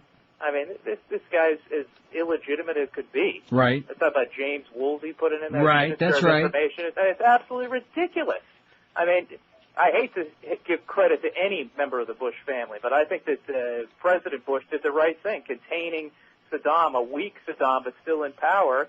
You can control him, but now when this guy's out, there's a huge power vacuum there. Don't forget General Jay Garner, the right-wing retired general from Orlando, who's also a good buddy of Ariel Sharon and the right-wing crowd in Israel. He's another one that they want to stick in there. Absolutely right. And you'll notice now we're back to the same problem that we had before this all started. You got the State Department, meaning Colin Powell on the one side, who wants a heavy UN presence in there and doesn't want to stick all these lunatics in there to run the country. And on the other side, you've got Rumsfeld and his chicken hawks. Right, yeah. All those idiots, Wolfowitz and the rest and of Richard Pearl, Dick. Yeah. I mean, it's absolutely ridiculous. The only hope that we have is that maybe the UN and the Brits, who are starting to grouse about what's going on. That's right. You notice the Brits finally have drawn the line here, and they're not going to go along with this crap. It's ridiculous. These guys haven't made a right move yet. I don't think there's any chance they're going to make one now. Not for us, they haven't. For them, they have. Thanks a lot. Have a great day, pal. Well, there's a guy. There's a caller. There's one. 567-0560, pound 560 on the AT&T and Verizon wireless line. NHL Stanley Cup playoffs start tomorrow night. Any interest? No. Oh, that's right. I forgot. Hockey's all screwed up, and it's got like no audience in this country, and the yada yada yada, and those awful overtime losses. God, listen to this station. No wonder I got a headache. Man. I like the Humper, but some of the stuff that he spews out. Stick to the track, stick to your football, stick to stuff you know something about. The problem with the NHL is, unlike and this is the reason the NFL's got it straightened out, they got a salary cap. That's why you've got parity. That's why you got like 85 weak teams in the NFL, but at least they're even. NHL, you got the Rangers spending their $80 million, who still can't make the playoffs. And then you got the Panthers spending I think next year's payroll is going to be a little lower than this. I heard it was going to be $8. WQAM. Neil, I've always respected you, but I've got to tell you, I think you're way off on this Iraq issue. I heard you tell one caller before that if we're not doing something with every dictator and every murderous regime out there, that we shouldn't do anything at all. No, that isn't what I said. That's not what I said at all. But he used that as his argument for why we ought to be there. And I just used as an example Castro, and there are the dozens and dozens of others. Well, I think in that sense you're right, Neil, but I think we have to do what we can where we can. And I think you got to look at the grand strategic sweep of what we're doing. And what is the grand strategic sweep? And what is that, sir? Please educate me. I'll tell you. I know you're going to think it's the Bill Kristol, Paul Wolfowitz point of view, but I think that by taking out the biggest guy on the block in the Middle East, you're sending the message to every would-be nutcase out there that we're not going to take it and basically don't attack us. I think it's a great way to go. I'd like to know in these last 12 years since Gulf War I, I'd like to know what it is that he's done. I'd like to know who he's attacked. I'd like to know what threat he represented to us and to the Brits and the Australians. I don't see it. It's not there. It doesn't exist. Well, define the... In addition to which, last time I checked, Iraq was the only country that allowed my Jewishness to cloud my vision of what Israel's really all about, and it's in the hands of a bunch of right-wing lunatics, just like this government is. Well, I think you're just mad because you don't like the fact that we're using force in Iraq and you're taking it out on Israel. Let me ask you this. Let me ask you this. Was I mad when we used force in Iraq in Gulf War I? I was all for it. So was I. Yeah? And I was no fan with the way it ended. I think Bush 1 was a lousy president, and he should have gone all the way to Baghdad. Yeah, but he didn't. He didn't, and now we're... And the fact that he didn't, what happened as a result of it? Let me say it again. Did Saddam Hussein have anything that we have shown so far, and you know damn well that if we could show it, we'd be parading it on every billboard in the world, anything to do with 9/11? Well, time will tell. And but as far as we know now, is there any connection between Iraq, Saddam Hussein, and 9/11? Are you talking connection in terms of what, the transference of weapons? In terms of anything. They have a strategic interest. No, sir, you're not please, don't do me a tap dance, please. Look, Neil, you're better than that, Germany in World War II did they have any connection? I don't want a history lesson. Was there any connection between Saddam Hussein, the Iraqi government, and 9/11? Yes or no? I'm not in a position to know that. I wish I had access to it. Okay, you don't want to answer the question. Yeah, I mean, you know the answer is no. They've practically had a hernia in the U.S. government trying to prove that there was. Can't do it. Just like they're herniating now to find these weapons of mass destruction. This pesticide, this sarin gas and nerve gas. Pesticide, you're one of those people and you're in a majority. Congratulations to you, sir. Gonna goose step right along. We just gotta we gotta take him out.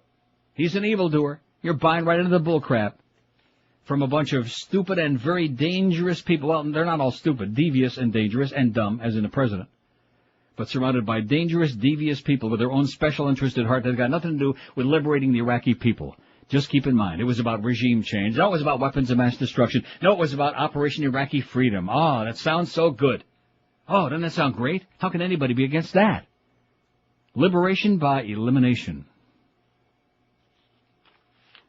And I'm going to say it again. Is he willing to say, because I'm not. In a real war for a real reason, in a legitimate war, people die. Grotesque things happen. War is hell. But this isn't a real war. This isn't this isn't even a war. It's just an invasion. It's illegal. And the fact that we got, in fact, the Solomon Islands said that, by the way, we know nothing about it. Where's that article? When they were listing again all these countries that are, the Solomon Islands, I don't even know where the hell they are. They sound Jewish to me. Oi! Solomon Islands. And the Prime Minister, the dog catcher, whoever the head of the Solomon Islands, he said, that's news to us. How come we're on that list? Along with Mauritius and Eritrea and all these other... In addition to which, they're all with it. We had over 100 countries in Gulf War I. Every country with more than 50 people in the world was with us in Gulf War I because it was a real war. And they knew they were on board. Right, that's right.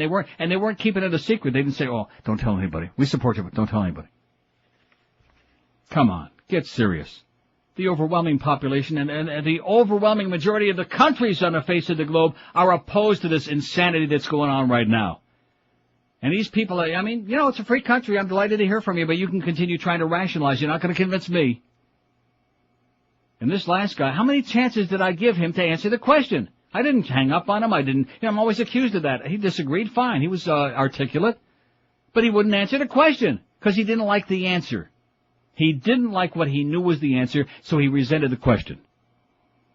We don't need to be invading people who aren't a threat to us because we sure as hell, if we would have invaded Saudi Arabia, I'd say, yeah, now we're talking. They got a lot of oil too, by the way. That's where we should have invaded if you want to invade anybody. And then maybe Pakistan right after that, except they got the nukes. Ooh, look out. 10:42 at 560 WQAM. Let me tell you, if you're not getting a good night's sleep, there's probably one answer, and that is, maybe you got a little dog that keeps you up all night, or maybe because your mattress is lumpy and bumpy and crappy and worn out. Even the best mattress in the world will not last you forever. So if your mattress is, if it's that time, RIP for the mattress, do yourself a big favor. The one easiest thing to buy is a mattress right over the phone from Dial a Mattress. Just one simple, easy call, 1-800-MATTRESS, will show you that this is the smart way to do it. Take it from me. I've been doing it for years. Every time the mattress is on the way out, I just make that call. They got Sealy, Serta, Simmons, King Coil, whatever size, whatever style you're looking for. You want a twin, you want a king, you want a queen, they got it. Dollar Mattress is ranked #1 in customer satisfaction. They've got more repeat and referral customers than anybody else because they know how to treat their customers right. Once you do the smart thing and buy your mattress over the phone from Dollar Mattress, you'll never go back to wasting time and energy and gas and money in the showrooms again. And don't forget, when you buy your mattress from our friends at Dollar Mattress, they set up the brand new one and take away the crappy old smelly soiled bedding for free. Let me say it again. They set up the new and take away your crappy old nasty bedding for free. So make the call right now. Enjoy a great night's sleep tonight and for years to come. 1-800-MATTRESS. It's a simple thing to do. 1-800-MATTRES for Dollar Mattress, the easy to smart way to get you a great new bed. Live and local. This is Sports Radio 560 QAM. Capture the imagination of all of America. It's Al-Qaeda in the family. Killing all the infidels. Non-believers go to hell. Living in a cave that smells. These are the days. Osama bin Laden's favorite son, Saad, is taking over the family business. Funny business, that is. Oh, shut up, eat it, you dingbat. And where is that no-good meat turban son of mine, huh? Hey, you called, Pop? Al-Qaeda in the family. It's like something you've seen before. Oh, boy. Some of Mom's goat ribs. What are you going to do? Eat the great Satan to death, huh? Jeez. No, Pop. Just building up my strength for the jihad. Oh, jeez. Stop building up and start blowing up there, huh? When the son of a jackal gets a son of his own, hilarity ensues on Al-Qaeda in the family. Only on Al Jazeera TV Land. 10:47 at 560 WQM Bar. We're getting faxes up the nose today, man. Here's one that says, on a poll, I would have voted for religious fanatics, but if they don't have a powerful mouthpiece in the government, they're not as dangerous. Therefore, I voted for George W. All right. In my opinion, when the government and the religious fanatics are working together, we're all in deep, deep trouble. And you are absolutely correct, sir. Top it off with Ashcroft to interfere with state laws, including sodomy, only for gays, not straights, assisted suicide, medical marijuana, death penalty cases in non-death penalty states, protest demonstrations. We're now living in a police state, and they're all in together. Well, we've been living in a police state for a long time. It's just now a lot more exaggerated than it used to be. They got higher hip boots. Here's one that says, great show as always, and again, absolutely correct. I think so on this end. The other end, well, what can we do? I mean, the last guy, he was fine, except he didn't want to answer the question. He wanted to have a conversation based on just saying, certain, be selective. Certain things we don't want to discuss because it doesn't support his argument. It says, as someone in the so-called minority of Americans against the war in Iraq, one thing about this war in particular that burns me up is that no one is accusing Bush what they accused Clinton of. Oh, I didn't know he was getting ahead. It says, remember during the Monica scandal, Clinton ordered troops into Kosovo? Everybody said he was trying. Oh, that's right. Everybody tried to, what was the movie? Wagging the Dog. Right? That's it. Thank God I got a good memory, because you're like, bleh, wagging the dog. Everybody said he was trying to distract attention away from the domestic Monica scandal. How come nobody's accusing Bush of starting this fictional war against Iraq or to distract our attention away from the fact the economy is in a nosedive? Keep up the great job. Bush sucks, Jeb sucks. Get the religious despots out of office. Excellent facts. Thank you. Wally in Deerfield is usually pretty good. He writes, I haven't even read it yet. I have a proposal for the segment of the American public who unequivocally and wholeheartedly support the Bush empire and its invading policy. Since the Defense Department utilizes an all-volunteer armed force, these advocates who have been inflicted with blind faith should join the frontline effort. I retch whenever I hear them babble the inane utterings that always begin with, we should do. I think the actual should be we. No excuses, put their money where their mouths are. Screw the 35-year-old age limitation. If they haven't learned the truth by now, they deserve to be in the frontline cannon fodder. Every other nation on earth sees the injustices here, yet the moronic American mindset rambles on. The fall of the Roman Empire is upon us. The we element in our society needs a massive overdose of history. The behavior of this power structure is anything but new. Ever since man crawled out of the cave, they've been vying for the top of the pile. Amazingly, the cannon fodder have never figured out the motivation of greed and power. There's never enough for the ones at the top. By the way, please explain to me how the Bush empire doesn't qualify as a dictatorship. I guess imperialism and empire building is different. The last time I checked, stealing the government is a key element in a dictatorship. I'm becoming increasingly convinced that this regime is in for a long run, supported by the mindless parrot society they've nurtured. Screw 'em all. The foundation for my retirement plan calls for me dropping dead on a job. Put me out of my misery, says Wally in Deerfield. As usual, Wally, great facts. Good luck to you. You'll need it. So will millions of others. Let's see. Boy, I tell you, it just goes on and on, these faxes. Here's one from last hour. I'm sorry for sending this right off the bat, but I have to rip QA management for the so-called Howard David show. This is a poor excuse for a morning show, it says.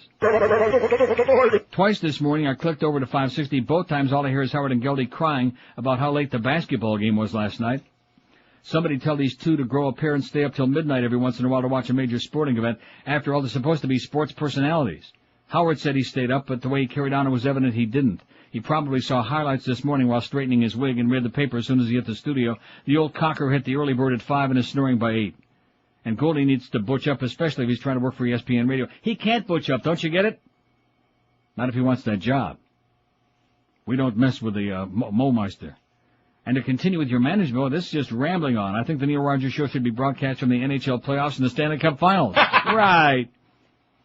Every time Hank needs to lay down some bets, he heads off to Vegas or the Bahamas for a meaningless fight or a horse race that nobody cares about. And now Mandis is in Augusta for the Masters. This is a so-called macho man who'd rip a pussy collar for talking mamby-pamby golf, but QM's given him a paid vacation to be with his buddies. He will not even step on the Augusta National Golf Course. His broadcast will start where he ate and drank last night, the buddies he jerked off with, the babes they could have bagged. Now he wants to wash Tiger Woods' balls, and then he'll read the golf scores. Sorry for the ventum, Neil. I just had to get it off my chest, it says. Looking forward to the Neil Rogers Show broadcast from the Stanley Cup Finals in Vancouver and Ottawa. Vancouver and Ottawa, my ass. That would be pretty exciting, though. Not that I want that, but could be. Ottawa and somebody. Here's one. It says, yesterday I received an email entitled, "Have you forgotten?" What followed was a series of photos of the World Trade Center horror on 9/11. Horrible pictures and memories, no doubt. At the end of the 9 or 10 photos were the following words: "Remember 9/11, support President Bush, support the troops." How disgusting is this? I'm not sure if the email was intended for people who think the same way and the same things, or was trying to convince people, especially people incapable of thinking for themselves, that there's some connection between 9/11 and Iraq, some connection between Al-Qaeda and Osama or Saddam. I asked the question to the person who forwarded the email to me. I told him I was unaware of any troops stationed in downtown Manhattan and Ground Zero fighting terrorists. I asked what the connection was between 9/11 and Saddam. The response, there is a connection, as Saddam financed or helped to finance the terrorists that struck on 9/11. Where did that come from? When I asked how he knew that, and knew it so definitely, I got a look as if he was looking at the enemy, and I was told that it didn't matter if there's proof of a connection or not. And this was an intelligent, educated adult human being, it says. That's right. If there's not proof, we'll just make it up. Like that pesticide. As for your poll, it says I voted for loss of freedoms. To me, that encompasses my fear and disgust with Bush, Ashcroft, Rumsfeld, Cheney, etc., and I'm not so much frightened for myself as I am for my young son, who has to grow up in this world created by this administration. All I can say is the only salvation, and I use that term cautiously, is to vote Bush out in 2004. Absolutely correct, sir. Says, that's all, and I'm going back hiding under the bed. P.S. Thank goodness for you, saying on the air what I've been saying since last summer. Thank goodness for me, that's what I say. Oh, God. Even though not too many others are saying it. How's the poll coming? Who or what do you fear the most? Do we have that in there? Now they will fear you? We don't have that, do we? Oh, damn it. We do have. We do have. Do you know who I am? I'm Mo Green. I made my bones when you were going out with cheerleaders. We do have that, which I do like better than Connie saying, now they will fear you. And then, of course, we have to reprise that, bring it back in Godfather 3, and Michael says, maybe they ought to fear you. Oh, that's so lame. That, you know, they both say it like it's almost a slapstick, like a stand-up comedy routine. You know? And then in the kitchen, just before he goes into his diabetic coma again. Don't ever tell anybody outside the family what you're thinking, or something like that, you know. And they're sitting there in the kitchen. They're not outside the family. They're sitting in their kitchen. But they have to keep bringing back lines from before because I guess they ran out of dialogue. Who or what do you fear the most? 317 votes. Religious fanatics, 109. George W. Bush, 80. Terrorists, 35. Loss of freedoms, 33. Mo Howard David's moving up, 18. They fear you, Mo. Oh, not Mo Green. Do you know who I am? I'm Mo Green. No, not you. World War, 14. John Ashcroft, 14. George Rodriguez, only 8. And Donald Rumsfeld, 6. How come he's so low? Huh? He's one of these super chicken hawks. How come he's so low? Well, they're just... He's holding holding the strings more than Bush is. He's holding the puppets? WQAM? Yeah, hello? Yes, sir? How do I reach your main number? Is this the main number? What did you want, sir? What can we help you with? At 6 o'clock this morning, there was somebody in the Howard Stern program. show? Yeah. They Howard Stern show? Huh? Howard Stern? That's right. They had an advertisement for a mortgage company. Yeah. I need that phone number. Howard Stern's not on this station, sir. Huh? Howard Stern is not on this radio station. It's not Howard Stern. I asked you, I just said Howard Stern, and you no, said no. yes. No, I'm sorry. Isn't that what you just said? His name is David Howard, isn't it? David Howard? David, yeah, David. Wait a minute, are you talking about the Mo Howard David show? That's right. Okay. And what did Mo say? No, the 6 o'clock, they're on at 6 o'clock in the morning, right? Yeah. All right. Was this a Mo Howard David spot or a Geldy spot? Did Geldy say Goldie, yeah, that's right. Geldy? They advertised a mortgage company. I'll give you the best advice, sir. Call them tomorrow morning on their show, because I have no idea. That was good. That was our best call today. We're right in there. We're sure in the running. Police violence shocks activist other at Port of Oakland protest. Oh, this picture is nasty. Look at that. A protester refused to give her name, bears the wounds after she says she was hit by Oakland police weapon during an anti-war protest in Oakland. Is this the one that we got on the website? Yeah, got the picture up there too. Oh, man. Looks like she's got a baseball in her cheek. Police violence shocks activists and others at the Port of Oakland protest. An anti-war demonstration at the Port of Oakland turned violent this morning, meaning yesterday morning, when Oakland police opened fire with wooden dowels, sting balls, concussion grenades, tear gas, and other non-lethal weapons when protesters at the gates of two shipping lines refused an order to disperse. Scores of protesters ran from a line of police trying to hide behind nearby big rigs. At least a dozen demonstrators and 9 longshoremen who were standing by were injured. Our guys were standing in one area waiting to go to work, and then the police started firing on the longshoremen, said Hendrie Graham, the president of ILWU Local 10. Some were hit in the chest with rubber bullets, and 7 of our guys went to the hospital. I don't want to imply the police deliberately did this, but it doesn't make sense. There have been so many anti-war demonstrators in the Bay Area in recent months that they've almost become routine, and most have been peaceful. Monday's events marked the first time that local police have used projectiles to disperse crowds, and many demonstrators said they were stunned that the projectiles were fired at such close range. Bada bing! That's right, close. Just like Santino said, you get up real close, okay, and you fire those rubber bullets right into their right into their goddamn chest. Bing! You blow their brains all over your nice Ivy League suit. Right. 10:57 at 560. What about Kent State, huh? No, that was just another aberrant one of those things, you know. Just a little overreaction. Not that we would do things like that. Kill our own people for protests. Never. Only in countries where the people are bad do they do things. See, again, so many of these people, it's very sad. It's childish. There's the good people and the bad people. We're the good guys, they're the bad guys. That's right. All that cowboy and Indian kind of talk. 10:58 at 560 WQM. Where are the bargains, you might be wondering? I'll tell you. I'll tell you where to go. Believe me. The bargains are at the Swap Shop. Over 88 acres chock full of bargains from indoor and outdoor vendors. The Swap Shop is the busiest retail location in the world before daylight, and at night, the Swap Shop's got the world's largest 13-screen drive-in movie theater featuring great first-run movies. Why do so many people shop at the Swap Shop? You may be asking yourself. No place else can you see millions of dollars worth of brand-new, brand-name merchandise at flea market prices, and everything you buy at the Swap Shop is guaranteed. Free admission, free parking 7 days a week. The Swap Shop is the cheapest place in the world to shop every Thursday. Be a free buyer or free seller every Thursday. Free garage sale space before 5 a.m. and Mondays all day long. All of these things and lots more waiting for you at the Swap Shop on Sunrise Boulevard between I-95 and the Turnpike. Call 954-791-SWAP. Don't miss the free $1 million three-ring circus 7 days a week. You'll never forget the aroma at the Swap Shop. Call 954-791-SWAP. Live and local. We're Sports Radio 560 QAM. They will never get that movie. I don't care how many Dago, Guinea, Wop, Greaseball, Goombas come out of the woodwork. I'm German-Irish. Well, let me tell you something, my Kraut Mick friend. I'm going to make so much trouble for you, you won't know what to hit The you. war's come, a lawyer. I have not threatened. I know almost every big lawyer in New York. Who the hell are you? Who the hell are you? Oh, God. It's 9 o'clock on a Sunday night. All right. And I'm gonna watch HBO. There's some dumb show about a funeral home. Where did Tony and Big Pussy go? I've had to wait over a year and a half to see if that Russian guy's dead. But when I turn on the tube, I'm sure getting screwed because they're showing our list instead. You're taking this very personal. Goomba, Goomba, da da da. Goomba, da da da.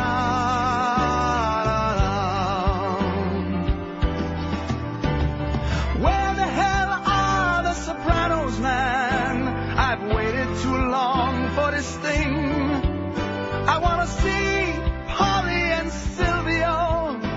in the back room of the Bada Bing. Oh, Paulie won't see him no more. It's been so long since the last episode. There's so many things I forgot. Did Paulie get whacked? Is Furio smoking crack? And does Tony still sail the Stugats? So I pick up the latest TV guide, and that's when I start feeling fine. Thank God HBO's bringing back the Dacos each and every Sunday at 9. Oh, it's season 4 of The Sopranos, man. Good thing they're bringing it back. If I had to wait even 1 second more, I'd have my cable guy whacked. Hey, forget about it. It's about friggin' time, ain't it? It sure is. 11:04, that's about our time. At 5:60, this is some cute dialogue from a new movie called The Mo Father. It says, do you know who I am? I'm Mo David. I made my bones when you were dating altar boys. You don't come on the radio and try to intimidate me. I intimidate you. And then the Mo Father, too. That man's name was Mo David. When he turned up dead, I didn't say nothing. I knew that he had a lot of enemies. He was full of hot air. He wore a wombat on his head. This is the business we've chosen. That's not bad. These are cute. A little more dialogue for you from The Odd Father. The Mo Howard David Father show. That guy was great, the one I wanted to hear about, the Howard Stern, David Gildy, whatever that was. Here's a fax from Alan, one of our regular faxers, who says, it's absolutely frightening how ignorant the majority of your callers are. Absolutely correct, sir. Just as the Romans kept their citizens distracted with wars and circuses, the Bush regime does it with wars and ball games. It's only 11 weeks before I get back to the sanity of Vancouver. Can't wait. And I echo that emotion, okay, sir? Absolutely correct, eh?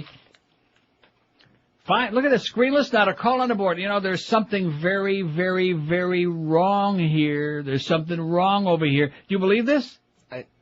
This show today, on a scale of 10, and I usually don't do this, but I'll do it anyway because they sure won't. On a scale of 10, I give myself about an 85 today. This show on this end has been sensational. I deserve a goddamn schlock award or something for this show today. And these people out there, you know, you can't change it. You can't make goddamn steak out of halava. You know, you just can't do it. You can't make Chateaubriand out of chicken crab. God, is this place Deadsville, huh? Hello, Neil. Yeah, let's talk to some old farts, okay, about the notch. About Social Security.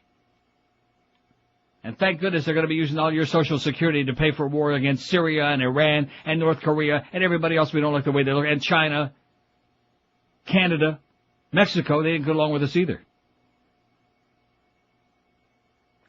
Cyprus. WQAM. QAM. You lost your audience. Yeah, you lost your, but we still got you, asshole. That's the only thing we care about. We still got you. You lost your audience. Oh, brother. God. WQAM. Neil. Yes, sir. How you doing, buddy? I'm doing okay. Yeah, this war, I'll tell you what, it rips you apart, you know, when you see the lives being lost. It rips them apart, sir. Not doesn't just rip us apart, but rips them apart. Well, it's ripping us all apart, I think. I mean, whether you're for the war, against the war, it's about as depressing as you can get. I mean, if you got kids, you can't even put the frickin' TV on because, the funny thing is like, we report the war like it's a frickin' sporting event, you know? That's absolutely right, sir. You got your thumb right on it. That's right. Like Monday Night Football. And here we are, Yes, like it's a made-for-TV event. That is absolutely correct. It's gosh darn depressing, and I really think, if everyone put everything into perspective and realized that this is lives that are being snuffed out. Right. Iraqis, and any of the Iraqis are people that, yes, are afraid of Saddam, but have lived a life of... I'll tell you one thing. Most of them right now are a hell of a lot more afraid of us than they are of him. Yeah. It's a crazy, crazy, crazy thing. Playing any bits these days, or what? Yeah. You are? Am I playing any bits these days? No, I mean, I haven't heard any recent... What did I just get through playing? I just played the Soprano Man. They were playing... I'm sorry. I was out of the car for one moment. Well, hop back in there, man. I do apologize. Okay, just don't do it again. Pick me out something good the next 5 or 10 minutes. I'll pick one for you. I pick it. Thank you. Okay, thanks. Come on, let's pick one for this guy, huh? Oh, there's the Bush family song. I like that. Or is that the Beasley Bro? Well, same tree. They were just on different sides of the tree. I think there were 3 of them. 5670560, pound 560 on the AT&T line. Who or what do you fear most? You know, I realize I've been a little under the weather. I'm finally making a nice comeback today. I lost a couple ounces. And if I get my ear open, then I'm going to really be dangerous. And then this crowd, they weren't prepared for this. They weren't prepared that all of a sudden I'm like 100 yards ahead of them and pulling away in the stretch like Secretariat in the Belmont. That's right. Like a gigantic thundering machine. Like a big old fat tub of crap. That's right. Pulling away. Because this town is the land of the sitting and walking and the waddling dead. With a walker on every street corner, man. Everywhere you go. Just like that old bitch at the hockey game on Sunday. Oh, my God. Boy, it must be something really important. It must be a big game to bring you out, Neil. Ah! Ah! Hey, I can smell you a million miles away, honey, okay? You smell like toe jam. I mean, it would be one thing to smell like, strawberry jam. She smells like toe jam. Nasty, crusty, miserable old bitch. The smell of creeping death from head to toe. Smells like Mo. 5670560. Pound 560. Just calm down. Just relax, okay? Been out of shape because I wouldn't speak to his ugly ass this morning. Don't save your breath, okay? Talk to somebody who, I'm sorry, I was going to say talk to somebody who wants to speak to you. That really limits the action. 10 minutes after 11 at 560 WQM. How many times did you have an opportunity in life and you didn't act? You just sat there like you were paralyzed. You didn't reach out and grab it and you missed out. Well, right now is one of those times. Rarely does an opportunity interrupt you, but this one should. Interest rates have gone down even lower than they were. Financial Group was offering you an interest rate of 3.45%. Then they lowered it to 2.95%. Now rates have gone down even lower. Amazing as it seems. 2.45% financing with our friends at Financial Group. Let me say it again. 2.45%. So call Financial Group and find out about it. 1-800-940-LEND. How long will these interest rates last? As they say in China, ich weiß. Who the hell knows? It's a window of opportunity. Go through it with Financial Group and get an incredible low rate of just, isn't that what they say in China? Just 2.45% and save yourself thousands and thousands of dollars. Call Financial Group at 1-800-940-LEND. What will 2.45% financing do to those monthly payments? To be more specific, here's the answer.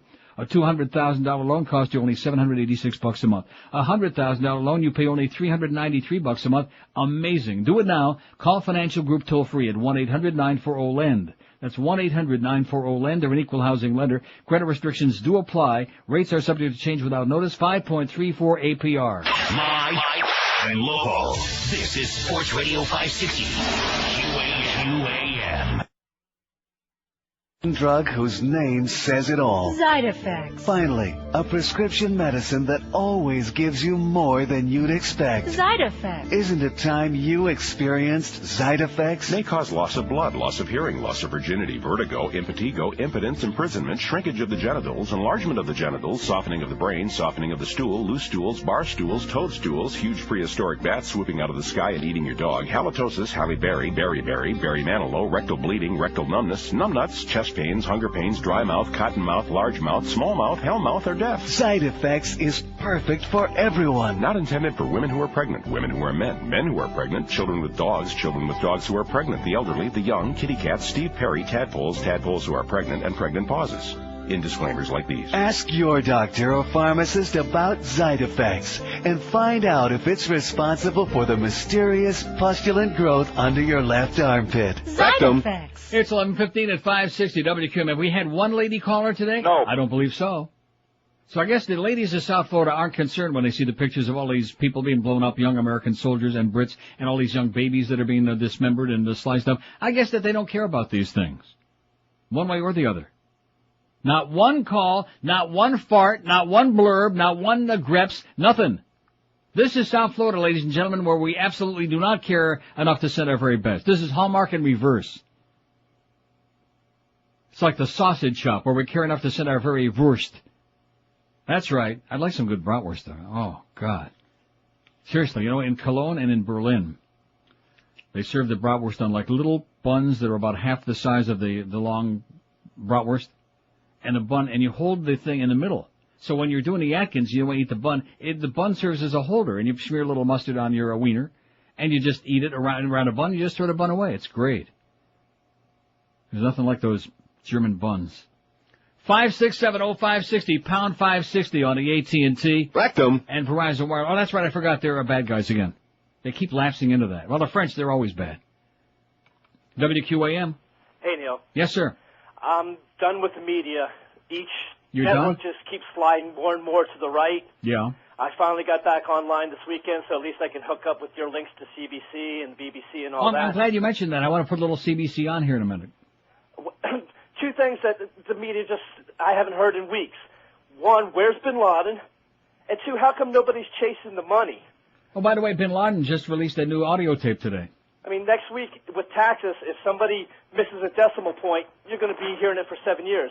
You tell me with all the bean counters, we can't track the money that's been financing this, or anybody's not even talking about it?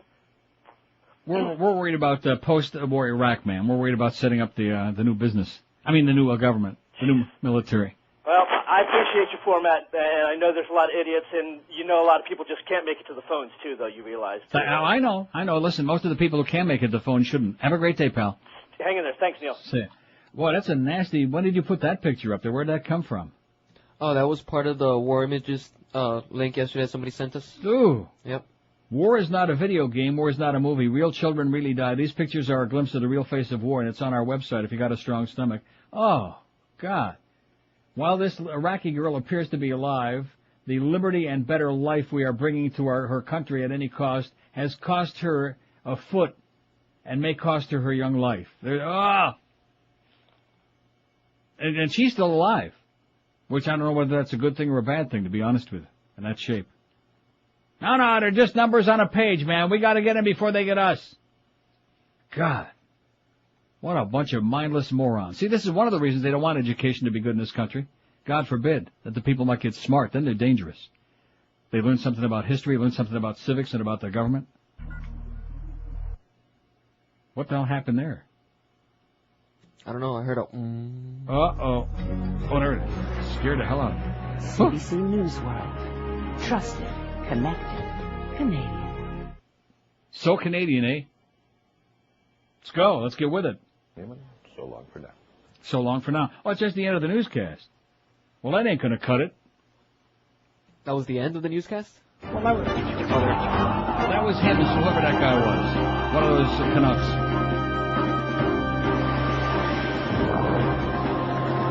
Just a little flavor to CBC, eh? Attack on Iraq. Oh, isn't that interesting? It doesn't say... I never noticed that before. This is CBC News Today, and we want to show you... It doesn't say Operation Iraqi Freedom. It says attack on Iraq. I never noticed that before. Evening, all day, U.S. It's been that way all the way. Have been bombing the city. People there describe it as a rain of bombs. The U.S. 3rd Infantry Division has turned back a counterattack by hundreds of Iraqi fighters. And 2 journalists died when an American tank opened fire on the Palestine Hotel where this camera is located. In another part of the city, there's a pile of rubble that could be the grave of Saddam Hussein and his 2 sons.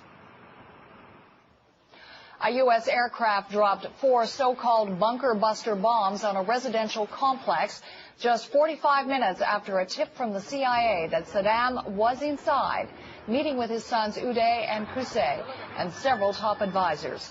The buildings were flattened. The attacks today are both ferocious and relentless. Among the buildings coming under fire was the Palestine Hotel, the temporary home for hundreds of journalists covering the war, including the BBC's Raghi Omar, who filed this report. An A-10 tank buster roars over the Iraqi capital as America tightens its grip from the air as well as the ground.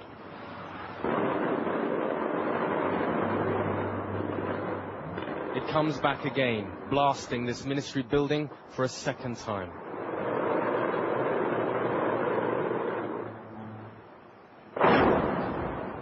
American armor has swept through the Iraqi leadership's seat of power, and they're now in control of one of the city's key bridges.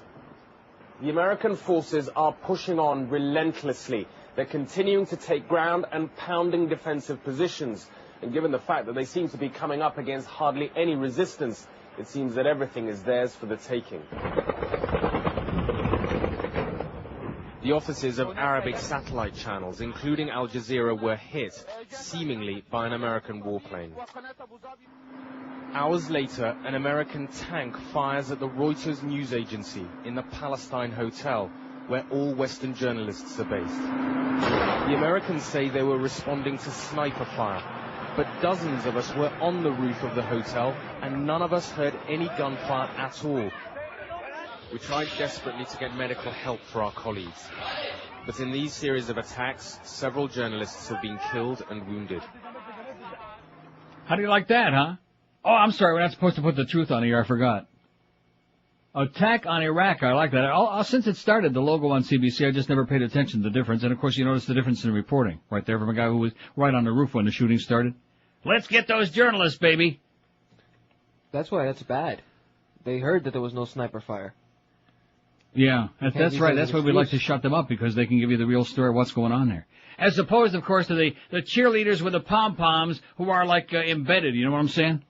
Very, very different. So it's like a different event when you hear the news from the CBC and the BBC as opposed to the cheerleading American networks, and I use the term loosely. Little taste of the CBC there, eh? Little taste of the truth. Not anti-American, not anti-anybody, just right down at the middle of the truth. WQAM. Hi, got a question for Neil? Yes, sir, speaking. Hi. I've been following the news lately, and there's been some talk about Syria. What they're saying is that, is the question, if Syria was going to attack Turkey from the rear, do you think Greece would help?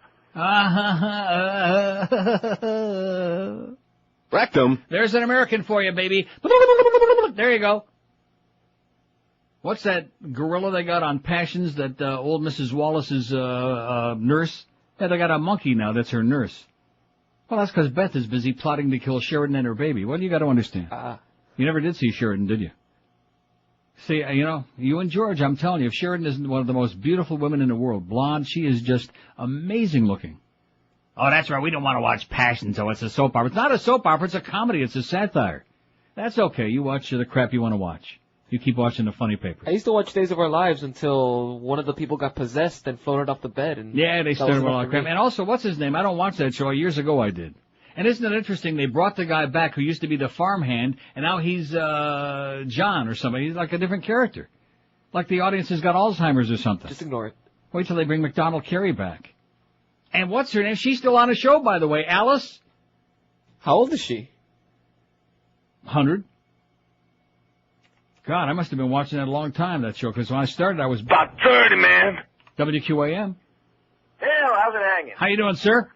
Neil, I have switched. At the beginning, I was for the war, and after seeing a lot of things, and not just listening to you, but the thing that really killed me is that one scene where they had the other night where the family came out with the little kids with their hands up. Right, terrified. Going through the house, I mean... Ready to meet their maker. They thought that was it. I mean, looking at that little girl, and just, she's shaking, and the mother, and the two little boys just looking at the guys like, what are you guys going to do? It's just unbelievable. Mm-hmm. And, I don't know,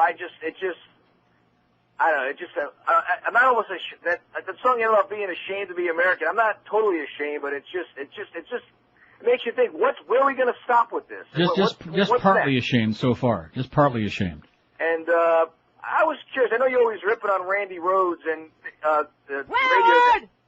Is she really still on? I don't even pick up JNO anymore. Is she really on? I mean, I know you do promos for everybody else. I don't think she's even on anymore. I think people just talk about her because she used to ramble and scream, liberal politics, which is fine. But I don't think she's even on anymore. In fact, I don't know if she's even in town. Because I know they did that switching around 640, 620 now. Yeah. And 12. Well, listen, Cheap Channel keeps moving those stations around. You can't even find them anymore. It's unbelievable. And that guy John Levitt. Sometimes I listen to Matt Drudge Sunday night. And you listen to Matt Drudge? Once in a while. Oh, my God. We're going to get you a lobotomy, sir. I've got one already on order for Friday. Don't be listening to that wild bitch. But listen, during the updates is that guy John Levitt, like you were saying. Now, here's the only news station in town, and they read the same freaking headlines every half hour. Sunday night it was the guy that got shot, they bombed Iraq, and they just... Is there anything else happening? No. I mean, you guys read the same copy every half an hour. I think they're trying to attack your phone, too. You're crapping out. Have a great day, pal. Bye-bye. Calm down a little bit. My friends in the Jewish community, my friends in the Polish community. You left out your friends in the Greek community, John. And by the way, don't drive that car. Well, now here's one that says, what channel is CBC on? Well, it's on the CBC. Move to Canada. There, look at that nice suit today, huh? Nice haircut. Greg looks like a real mensch today. You don't know what that means, but it's a compliment. Nice tie. What's the occasion? He just won the lottery or something? What the hell happened? Look at that. It looks, that's the best you've looked in a long time. Well, that's a good sign. You know what that means? He's finally coming back to the human race. He was a little bit, I don't know, for a while there. But now he's like making a good comeback. We don't want to see it too much, but this is a pleasant situation. In fact, that's the only time we want to see is during a pleasant situation, which in this business, of course, there aren't too many of them anymore. Here's one that says, I sent you a fax last week telling you about the network logos being different, attack on Iraq, war with Iraq, war in Iraq, and Iraqi freedom. That's right, Operation Iraqi freedom. Subliminal message in perspectives, wouldn't you say? There you go. Yeah, well, attack on Iraq is certainly a lot different than Operation Iraqi freedom. You almost want to play the violins behind that one, you know? 27 after 11 at 560 WQAM. We got the Mad Dog from Augusta from that golf tournament where the men are men and women can't get in. That's at 1 o'clock. We got Hank from the Miami. Why is Hank doing a show, Greg, at the Miami Heat today? I mean, is that for the playoffs we're getting ready? What is that all about? Oh, they're paying for it? Okay. Greg says, we'll take anybody's money. You got a few bucks? You want some spots? We'll take it. We won't necessarily give you the spots. We'll just take your money, okay? Please. Small bills. Hey, if you want some small bills or some bigger bills, go to Fast Train, because they can give you a great education how to be a high-paid computer analyst, and you can start getting out of your dead-end job and have a real career, a real paycheck, and a real life. How do you like that? No excuse anymore because they've got locations all over town. You'll find Fast Train in Miami, Kendall, Pembroke Pines, Fort Lauderdale, so there is bound to be a Fast Train location convenient and nearby you. They've got day, evening, and weekend classes, too, so they can fit it into your schedule and vice versa. Call them today, and like I said, get started on a real computer career. In just 4 short months, you can be trained and on your way to some real cash and a real big, fat paycheck. Register at fasttrain.com to receive your free American flag bumper sticker and wave it proudly. Pick up the phone and call Fast Train today, toll-free, 1-866-FAST-TRAIN. My and local. This is Sports Radio 560. QAM. He's an American music icon, the original country punk. And now he's reaching across the Atlantic to pay tribute to England's greatest punk band. It's the best of Johnny Clash. The Sheriff don't like it. Rockin' the Casbah. The Man in Black is back, on track, with a very special version of Train in Vain. Did you stand by me? No, not at all. Did you stand by me? No way. Yes, London's calling, and they're saying hello to the best of Johnny Clash. If I go, there will be trouble. And if I stay, it will be double. Hello, this is Johnny Clash, and I shot this commercial in Reno just to watch you buy my brand new record. So you gotta let me know, should I stay or should I go? The best of Johnny Clash. Look for it in the Combat Country section of your local record store. Thank you kindly. You're welcome. 11:33, they say early tests show nerve and blister gas, but not conclusive. They've been running that for the whole 24 hours. Pesticides. Oh, sorry. So Greg was just in here momentarily, our close personal friend. Guess what he kept saying? About 30, man. He loves that. I think everybody loves that. Don't overdo it, though. Don't play it too many times. About 30, man. That's enough. 5670560, pound 560 on the AT&T line. Here's a fact that says, I know it's cliche to say that history repeats itself, but it has done exactly that in the past. Look at the Roman Empire, the biggest, strongest, most advanced nation of its time, destroyed by barbarians. Am I the only one who sees a possible parallel with the Muslim fanatics and the barbarians of ancient Rome? All the dead women and children are going to inspire a new generation of bin Ladens who will want to up the ante of what's already been done. I'm confident in our nation, but with idiots at the helm, we aren't looking too smart. Now, is he talking about Richard Helms or Jesse Helms? I think Dick's dead. Richard Helms. Maybe not. Who am I thinking of? Oh, William Casey. He's dead. They made sure of that. Oh, they made sure he wasn't around too long. Yeah, one day he was fine. Next day, dead. William Casey. Knew too much. 455 votes on the poll. Who or what do you fear the most? Religious fanatics, 143. George W. Bush, 119. Loss of freedoms, 59. Terrorists, 54. Mo Howard David's moving up. He's got 21. John Ashcroft is tied with Mo Howard David. I see a lot of similarities. repressive, dictatorial. In fact, Ashcroft just moved ahead with 22. Moe's got 21. Straighten that out. World War, 19. A lot of people are afraid we might be on our way to World War IV, as that goofball said.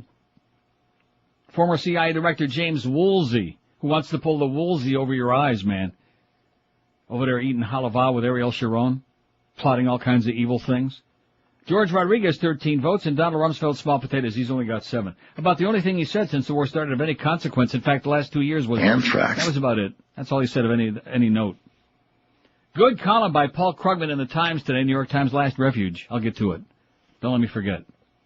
Remind me, please. Also, that thing about the suspended girls in Beaufort, South Carolina. Did you see that? Yeah, the Dixie Chicks. Well, they're not really the Dixie right. Chicks. It's just they're trying to be cute with that. Yeah, Southern Chicks.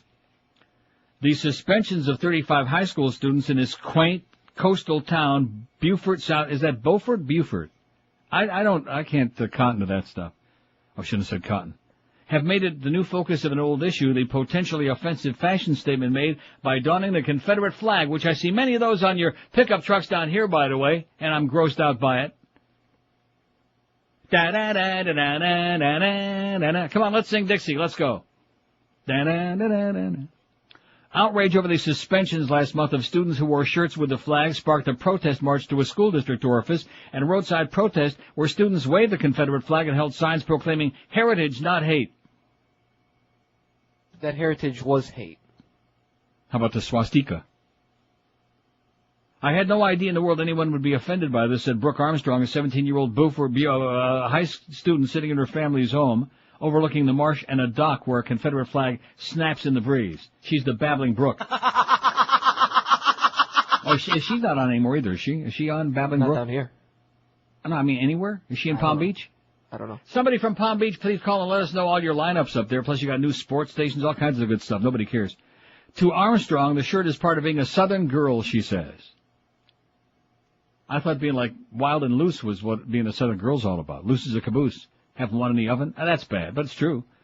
If anyone asks, do you know Brooke Armstrong? Everyone says, the real Southern girl with a country accent. She says, that's my personality and how everybody knows me. That's what she says. Old Brooke. But such T-shirts were banned at Beaufort High School after a student who since left school wore a flag shirt and handed out literature with Confederate emblems to recruit members for the Aryan Nation, a white supremacist group. A few days later, school hall monitors head off a confrontation between the student and 2 others. The monitors reported more students also seemed to be wearing the flag shirts, said Principal Bill Evans. Under the county school dress code, administrators may prohibit the wearing of clothing which may foreseeably disrupt or interfere with the school environment. So we got a bunch of rednecks who think it's okay to wear the Confederate flag shirt, but if you have a an anti-war T-shirt, you're going straight to the goddamn concentration camp, baby. No questions asked. That's right. Straight to camp. Summer camp, winter camp, fall camp. And spring. How do you like that? It's America for you. In fact, why don't we change the words? National anthem.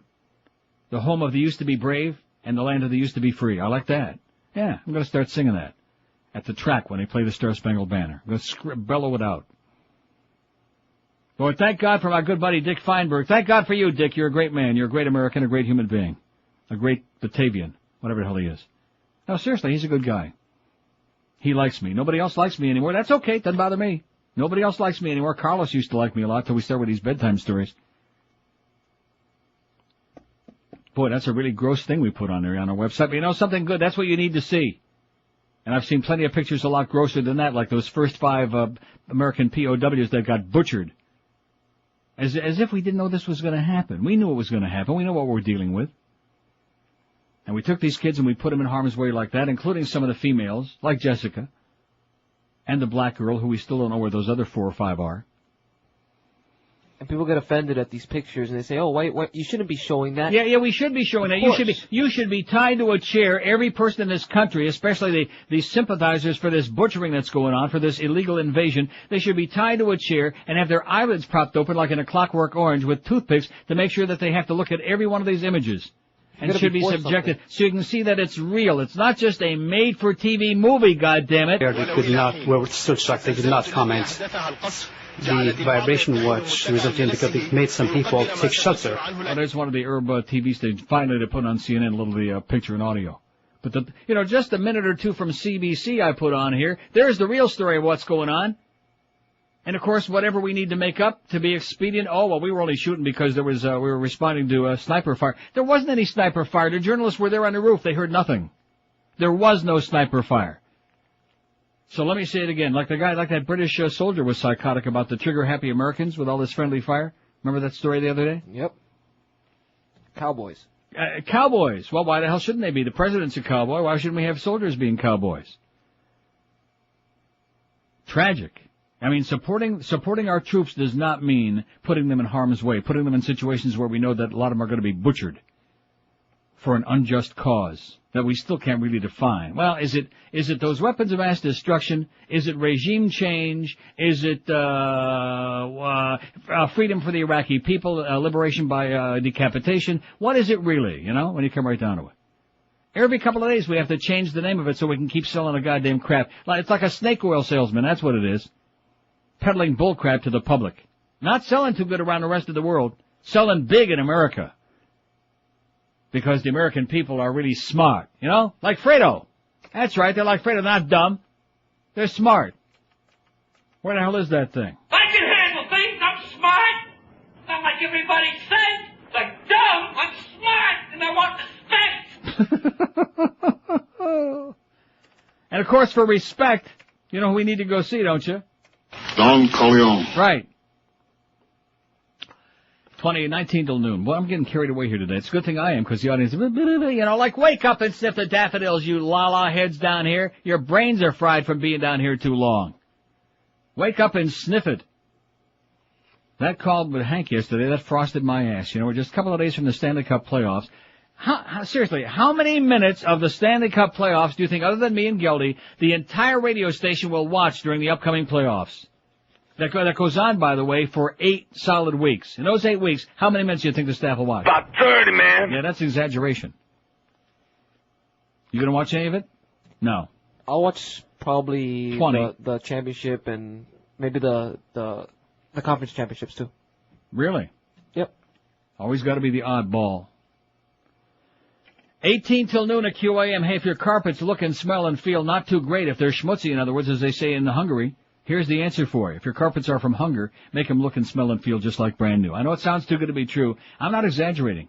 When Dry Concepts finishes the amazing job on your flow, you'll when they walk out the door, they hand you a little rose, you hand them a check and say thank you very much. You look around, you say, holy crap, I can't believe these carpets look just like brand new, no matter how hopeless they look right now. I've done it for years, over 21 years they've been on this program, and I've used them in my home.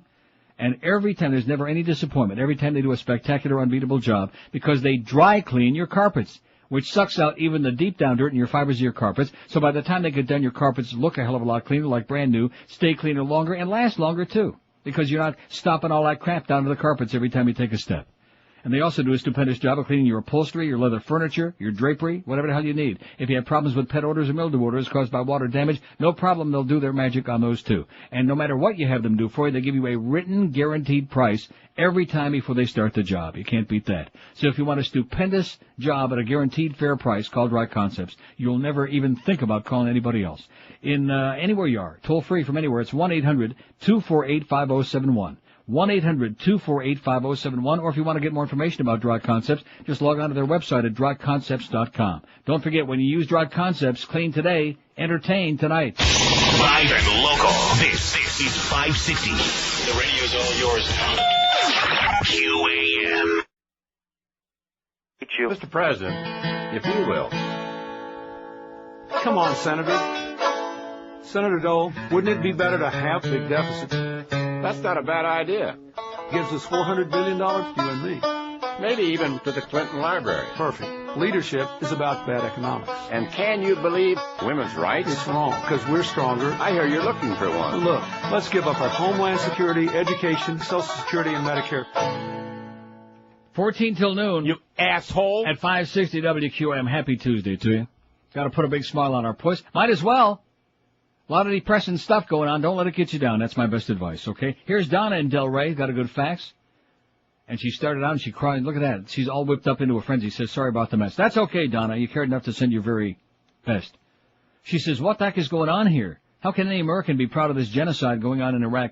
My fear is that this country will never crawl out of the Republican hammer we now exist under. We're under the hammer. No, not that hammer. Where's our hope, says Donna. The Democrats are frighteningly silent. Who do we turn to next? Daschle, Graham, and Kennedy lost their voice. Question mark. Cat got their tongue. Bunch of pussies, says Donna. I'm ashamed to be an American, she says. I'll continue to voice my anger about this sham of a war. You're right, this is an illegal invasion. Well, there's no question about that. Randy Roach, he says, is on 1290 from 3 to 7 in the afternoon. 1290? What is that? Is that like on your pop-up toaster? We don't know. Sorry, she's in Delray, Donna, so, yeah. Thanks, Donna. Thanks for getting whipped up and carrying her, although we have no women callers today. You'd think that, especially in light of the butchery of little children that's going on, and other innocent people as well, that the women, see, if the women don't care, then nobody else is. Because the men, it's the macho thing. Let's kick their ass. Let's go and kill some schmata heads. Let's go. That's what it is. Americans love violence. And even in this case, if a lot of our own innocent people are on the receiving end, well, collateral damage. Like the friendly fire. WQAM. Hello? No, this American does not love violence. Well, good for you. Absolutely not. And I have a child, and I don't think that those Iraqis love their children any less than we do. Right. I think it's disgusting what's going on. And I have a feeling that it's just never going to be over with this administration. It's another 5 years. They got big plans. And, of course, the other caller with that bad cell phone before, though, he was really right. Because, if they keep us going in war after war, this will assure, you got 4 more years for W, and then 8 years for Jeb, and then George P., 8 years for him. And there's nothing we can do about it. Right, except move. Well, where are we going to go? Madagascar sounds good. Anyway, I also wanted to talk to you about fat. Okay, please. You were saying earlier that people want to sabotage you. Mm-hmm. I've lost about 15 pounds since January. Good, great. So I tell my mom, who's, constantly bringing candy, Easter's coming up. I say, I don't want any candy in this house. And she shows up Sunday. I see the bags she's bringing in. She's got a package of Oreo double stuff in there. I said, I told you I don't want that crap in my house. I'm doing really well. Mm-hmm. Well, it's not candy, she says. Oh, yeah. She could bring you a couple of dozen Krispy Kreme donuts. That wouldn't be candy either. And how about a half a gallon of Rocky Road? That's not candy. Oh, stop it. No, but just keep in mind, you keep that mentality. Those people are your enemy, okay? I don't care whether they're related or they're friends. If they do that, they're not your friend. She does not understand the sugar addiction. Mm-hmm. And she does really well all week, and she says, Sunday is my day to indulge. So she has her sugar on Sunday. Well, tell her don't show up on Sunday. Stay the hell out of here. Okay. Never on a Sunday. Have a good day. Okay, keep up the good work. Thank you. Don't cave in. Bye-bye. Okay, she lost 15 pounds. All us fellow fat people, we got to declare our own war against fat. In fact, it's funny she should call because I just had this story. Obese children, somebody faxed this in. Obese children rank their quality of life as low as cancer patients. Obese children rate their quality of life with scores as low as those of young cancer patients on chemotherapy, a study finds, highlighting the physical and emotional toll of being too fat. Teasing at school, difficulties playing sports, fatigue, sleep apnea, and other obesity-linked problems all severely affect obese youngsters' well-being, the study found. While the researchers didn't expect to find youngsters mirroring the cliché of the fat, happy child, the dismal scores were far, far lower than anticipated, said lead author Dr. Jeffrey Schwimmer, a pediatric gastroenterologist at the University of California, San Diego. The magnitude is striking, he said. The likelihood of significant quality of life impairment was profound for obese children. And there are few things that make me more nauseous than fat people and watching them parade around their fat, tubby kids. I don't want to mention any names of anybody on this radio station. Hiya, Pally! But when you see fat people who've got like their children have to be a mirror of themselves, Should be arrested. Like they sit around having it right for parental malpractice. Abuse. Horrendous. You can just envision them all sitting around just shoveling the crap down their puss. Shoveling it in. Like the scene from Fatso. Never forget that scene as long as I live, man. Get the honey, Junior. Wow. With Oscar Lapidus. All right, don't get worked over. I'm just telling you, you people that keep putting food in front of me and leaving candy around, you're not my friends. I'm on to you. People that keep inviting me to dinners, and I just had a stroke. Not a major stroke, thank goodness, thank the Lord. Oh, God. But, less than 2 months ago. And for the entire period of time, I keep telling him, of course, that's when I'm here. When I'm in Toronto, I don't have to deal with that. I go, I eat what the hell I want to eat. And that's it. But here, all my good, close personal friends, and I'm on just about all of them. Have some of this. Have some of that. They might as well take a bunch of rat traps, some of these people, and just put it all around the house. Here you go. Let's put some of this under here and some, because they know sooner or later when you're addicted, you're going to eat it. Oh, get me out of here, please. Get me out of this place. Put me on a plane. Put me on Air Canada before they go out of business. Yeah, they just filed for chapters 85, 92, and 175. Flying's going to be a thing of the past. Yeah, soon. if you're going to fly, man, you're going to have to use your own wings. You're going to have to, flap your arms real heavy duty. Like Freaky Carlos out front. He can do it. Nobody on 3. Shame on you. WQAM. Hello? Yes, sir. Is this Neil Rogers? Sounds just like me, yes. Yeah, Neil. I've been trying to get through to you for quite a couple hours. Here you go. Yeah. Well, we're doing screenless because Carlos is under a lot of pressure in the other room. Yeah. Anyway, you're right about the your points on the Iraqi war. Bush and his buddies are just up for big business deals on that. Mm-hmm. And I just feel it shouldn't be done. It shouldn't have been done. And I appreciate all your insight, all your views on it, and spreading the word. Okay, thanks a lot. Appreciate it. Thanks a lot. And have a great day. Well, there you go. Short and sweet, right to the point. There's one guy who likes it. 5670560, pound 560 on the AT&T and Verizon. And the sad part of it is that most of these people, and look, I'm not going to change anybody's mind on this radio show, but at least I'm going to present an alternative viewpoint as opposed to 110% of the other crap. You hear it in their voices like, oh, Howard, it's safe to go back. The Howard Stern commercial break is over. Yeah. I mean, when Howard Stern and Phil Hendrie... but wait a second. ...are goose-stepping, I mean, what's left? What's left? I used to think that maybe I was over the top with all the comments about, Nazi this and fascist that. Not only was I not over the top, I think maybe I'm understating the case. I think Hitler and Hermann Goering in the crowd, they'd be embarrassed. These guys put them to shame. Patriot Act number 1, Patriot Act number 2. Let's round a bunch of people. And of course, the thing that's just so hysterical. Right from the get-go, if I can use that expression, when they had those first pictures of the prisoners of war. And, well, if we catch the people who committed these barbarous acts, we're going to make sure that they're tried. Well, let me say it again. The International Court is where they're supposed to be tried. But the problem is that the United States not only opposed that court, but they're not even a member of it. Now, we don't want to be part of that. We want to bring them back here and dispense our own justice. We'll go see Don Corleone for justice. And we got our own world here, man. Every treaty that this country was hooked up with, we don't want any part of that. Forget it. We didn't mean it. The environment, nuclear arms proliferation, we don't care no matter what it was. We're going to do our own thing. And the public, whatever you say, like I started to say a minute ago, you can't talk to these people. You were during a time of war, so we have to goose step. We have to get behind the president, behind our troops, which of course one has nothing to do with the other. I don't know anybody. Well, there was that one jackass from Colombia, and that guy ought to be strung up somewhere like Mussolini. Talking about how he hopes that Jillian's troops get killed just to prove a point. We don't. No sane person hopes that. We wish them all the best and wish that they'd be home before noon, which is about 4 minutes. But supporting the troops and supporting the president and supporting this illegal invasion, no, not the same. But that requires a little bit too much, and when you can just turn on, oh, look at this, here's Greg Lynch Jr. again, Jessica's brother. But, she's not in the state where she really wants to talk much about that. Well, good, because we don't want to hear it anyway. I mean, God bless her, and good luck to her, but enough with Jessica already. Saving Private Jessica. How long is it going to be before that movie is out, huh? Oh. How many days do you think it's going to be before that movie comes out, Saving Private Jessica? About 30, man. Yeah, I think you got your thumb on it, sweetheart. I think it's going to be way before that. There's going to be a TV version of the movie before like the I month said, is out. how many minutes before that comes out? About 30, man.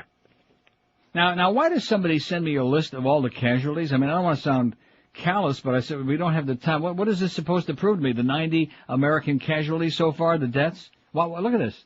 They really had names. They were real people. We got all the well, yeah, that's true, but we don't have time to put it all on the. We could put them on a website, I guess. You want to do that? Sure. It's from Newsday, newsday.com. Yeah, I'll leave the one page here. It's got the thing on the bottom. Shall be done. Put the names of these, and it's, I guess it is a good thing to put real faces and and these were real people, not just names, not just statistic on a sheet of paper. Do you know how many Iraqis died during the first Gulf War? A couple 100,000, I think. It was 100,000. 100,000. 100,000. It's and in Vietnam we lost 60, and look what happened there. 100,000. And now we're going to make them an offer they can't refuse by setting up this great new regime. James Woolsey, that old worn-out general. I have some kind of a mental block on a general from Orlando. I can never think of his name. Oh, Jay Garner. They're not going to sit still for that for 1 second. And once again, you got the battle, the conflict in the administration between Colin Powell and the voice of some reason on the one hand, and Donald Rumsfeld and Wolfowitz and Richard Pearl on the other hand, and of course the hand and the arm are up in the air at a 45-degree angle with those guys. Good golly, Miss Molly. You understand the Gestapo keeps track of everyone. 2 minutes till noon at 560 WQAM. What do we do now? Oh, my good friends at the Emerald Coast, that's what we're doing. Anytime you're in the mood to really pig out, this is the place. In fact, you want to take your kids there and make them really fat.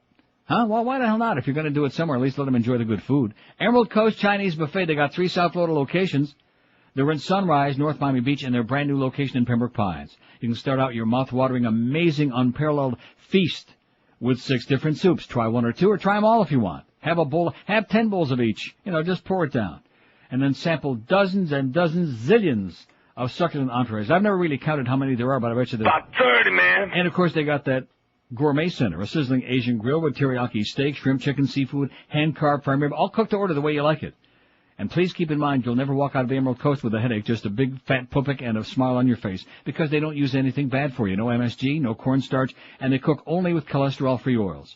Their buffet features a full salad bar, new sushi bar, fresh shrimp cocktail, and the Lobster Fest, which is world-renowned, is back at Emerald Coast, featuring lobster thermidors and lobster bisque. And if you have any room left for that dessert bar, it'll knock your socks off, if you were any. They got pies, cakes, pastries, ice cream with all your favorite toppings, and fresh fruit as well. 3 locations. You'll find them in Sunrise, Pine Island of 44th Street, in North Miami Beach, Collins Avenue, just north of 163rd, and at the intersection of Flamingo and Pembroke Roads in Pembroke Pines. They accept reservations, take-out and delivery available as well. Say hi to Richard over there at the Emerald Coast. Tell him, go Leafs go. First game, Flyers and Leafs tomorrow in Philadelphia. 954-572-3822. 954-572-3822. Don't forget, for a real great feast anytime for lunch or dinner, it's the Emerald Coast Chinese Buffet. We're Sports Radio 560 QAM. I'm Frau Iliana Ross-Leitman, and I like scrubbing my smelly gorilla ass with soap made from jewels and listening to the Neil Roque Comunista Hour. See you tomorrow, Howard. Oh, yeah, you too, Gertie. Have a good day in paradise, okay? Yeah, get lost, you punk, you bottomy. Hey, you Howard, David. Yeah, that's right. Star of stage screen in paradise. Say, you look like Wilt Chamberlain. That's 'cause I is Will Chamberlain. Yeah, but you're dead. So are you. Now get behind the car. What for? Well, why? I said get moved. What do you require? Get back behind the car. Hey, get your hands off the merchandise. Scream all you want. I know what's going on. All right. No one but the smokers down here in the garage. Hey, what do you require of me? I require you drop your pants. Now. Now, see here. Right now. I want those pants dropped down there. Here. You like it? Now bend over. Oh, okay, on the trunk here. Is that nice? I said bend over now. Yes, sir. Now squeal like a pig. Squeal like a pig. Okay. That's it. Squeal. Say, that's kind of nice. Now, I gotta run. Hey, where you going? Don't I get a dinner? Will Chamberlain, he raped Howard. Will Chamberlain rape me? Yeah, we know, we just heard it. 12:04 at 560 WQM. Happy Tuesday to you. Duff's on his way to lunch, by the way. Now we can have a good time, Now we can party. Now we can have a real party in here, baby. Now that, he's okay, but he's like, sits in there monitoring every word. Party. Yeah! Can I light this up now? Yeah. Yeah, light up a big fat one, okay? Anyway, here's one of the great faxes in history. From listener George. That's with a G. Good morning, Neil. I'm sure I border on chronic, but these thoughts are not meant to be amusing or tongue-in-cheek. I'm ex-U.S. Army, served during Gulf War I. I entered the military as an officer, what with my college degree, so I didn't get directly shot at very often, luckily, but I know lots of folks who were shot at, and some of them are still dead. Nevertheless, I'm proud of my service to the country and to the opportunities this country's given me. I've even got an American flag tattooed to my shoulder, so happy I was to get home and to order a ham and cheese on rye with spicy mustard and French fries. Oops. I supported Gulf War I, not that I had a choice, but I supported even under my breath those non-democratic, filthy rich Kuwaitis and their Beamers and Benzes aside. I never even got a reach around, goddammit. After all, Iraq invaded Kuwait, and we certainly don't like nobody invaded nobody unless we're doing the invading. Relative to the current attack on Iraq, anyone who thinks that this is all about the USA liberating the Iraqi people or being a beacon of hope for other countries in the Middle East is confused, hasn't gotten beyond the weekly reader stage. If regime change were the goal, rather than those bountiful oil fields, we could have dropped a bunker buster or two on Saddam, gotten it over with, and spared lots of lives. This is about replacing Saddam with hand-picked U.S.-friendly government, with U.S.-friendly business practices, and to establish a long-term presence in the Middle East. We've had it in Israel, sort of, but I'm sure the new Baghdad will look even more like Boston than it does Jerusalem. Think Paul Revere's going to be there? How about Faneuil Hall and Quincy Market? The point of my facts is I'm amused and disappointed listening to the young punks who call your show and other shows and lob insults and attempt to intimidate anyone who doesn't have their brown shirts pressed and black boots polished. The last time I looked, the U.S.'s military's recruiting numbers are way down the past 30 days. I know, you want how many days? About 30, man. Okay, you'd be disappointed if I didn't do it. Seems like the young punks on your telephones are only too happy to watch the war on their PlayStations rather than putting their muscle where their mouths are by marching down to the recruiting office and putting a uniform on. They call you and others anti-American, but they do it while hiding under their kitchen tables or mommy's dress. They wouldn't know a weapon from a woman. If they feel so religiously supportive about this war and want to make a real contribution, the recruiters would be thrilled to see them at their doors. Listener George, great facts, Listener George. Let's hear it. For Listener George, one of the great facts of all time. How do you like that? By the way, we're doing Screamless. Somebody's screaming that you're not answering the phone. He's not going to answer the phone, okay? All right, here's an update. Thank you very much. From the Atlanta Journal-Constitution. In terms of black and white, today is likely to be one of the tensest days in the legislature. That's in Georgia. In a score of years. Oh, I see. This is another story. A compromise measure on a new state flag and on a pair of statewide votes next year, one of which would include the 56th state flag with its Confederate battle emblem, is expected to breeze through the House thanks to an alliance of white Democrats and Republicans. Not one of the 39 black House members is expected to support the measure, introduced by the governor as a vehicle for racial healing.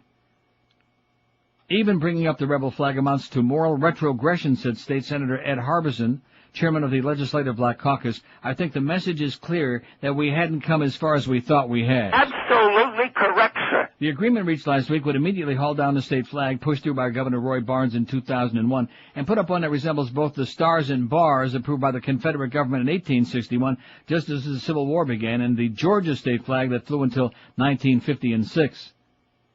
The legislation also calls for a binding referendum March 2nd, 2004, a yes or no on the Stars and Bars flag, which does not have the St. Andrew's Cross of the Confederate battle emblem. Why don't they just have a referendum in Georgia and South Carolina on civil rights? Huh? Might as well. Nah, back in the bus again, okay? We changed their mind. We never wanted you in the first place. Yeah, that's what you'd have. Boy, it's a scary, man. Then they can have a flag with a burning cross on it. And we're going to tell the Iraqis or anybody else what it's like to be free and what it's all about, the human values?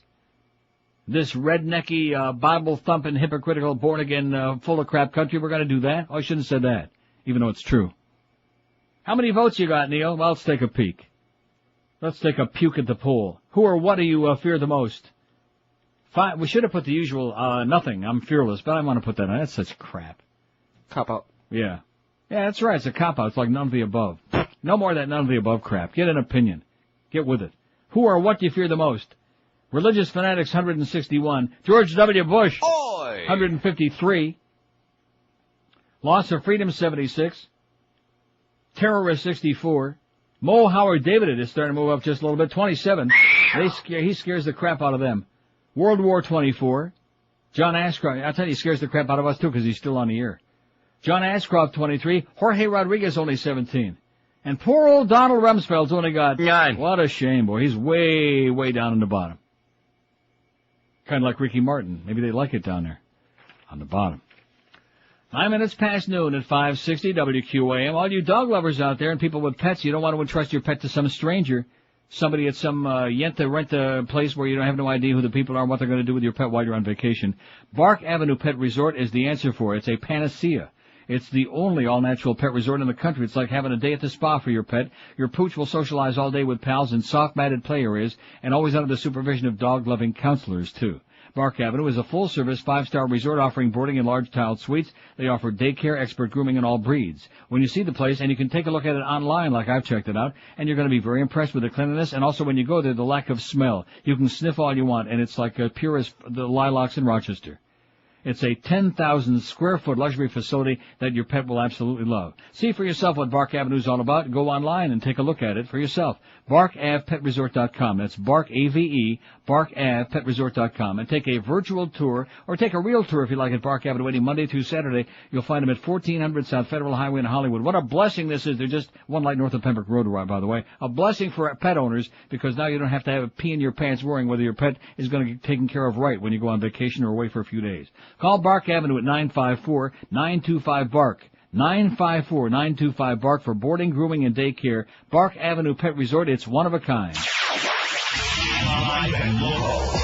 This is Sports Radio 560 QAM. Oh, God. There's a lady in town. She's an Orthodox Jew, and she needs to buy bread that is unleavened.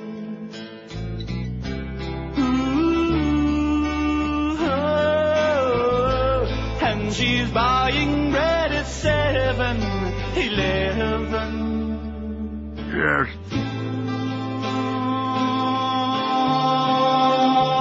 And the bread is wonder. Yeah. And the bread is wonder. And the bread is really wonder. Top 14, Happy Pesach, Happy Easter. Does it say on the calendar when Easter and Passover are, what the dates are? Early this year, I believe. Or is this just a regular Goyish calendar? Very generic. When's Easter? Easter's on the 20th and Passover begins on the 16th. Oh, we got some time. It's only the 8th.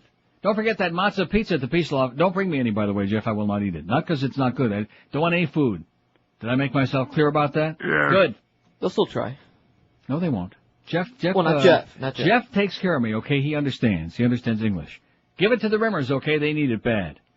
They only inherited what was it, $15 million? And live in a $6 million house over there by Eddie Jones. So give all the extras to them. They like free food. I like free food too, but right at the moment I can't eat. I'm just not in the eating mood, you know? Gotta do it. Look what happened. I lost about 3 or 4 pounds, and today I'm almost, if this ear would open up, I know you're tired of hearing me say that, and so am I tired of it being, I would feel sensational, almost good enough to like do a show. This is such a sad story. Now I see, West Hollywood, California. And here's another good reason to take your dogs to Bark Avenue Pet Resort, okay, so you know what's going to happen with them. Dog dies after spending time under dryer at groomer. Pet salon owner calls the incident a fluke. Ooh. Oh, why did you give this to me? Told you it was depressing. You're an idiot. A golden retriever. Oh, I can't handle this stir. I'm sorry. A golden retriever died after spending 20 minutes under a dryer at a dog grooming salon. The owners of golden retrievers Sam and Harry left them at You Wash Doggy earlier this week for what was supposed to have been a routine wash and dry. But 2 hours later, the owners were called by groomers because Harry had died. His body temperature had risen above 109 by the time salon workers rushed him to a vet. A dog's normal temperature is about 101. We dropped him off. Next thing we know, we got a phone call. He was dead. You Wash Doggy Salon owner Francisco Gennaro said he hopes the owner understands we didn't do this on purpose. It was a fluke. I'd like to give him a fluke. You know what I'd like to give him? Oh, it was just a fluke. Just a fluke, Francisco. Gennaro said the dogs weren't left unattended. They weren't under the box-shaped dryers too long. He theorized that 4-year-old Harry died of dehydration.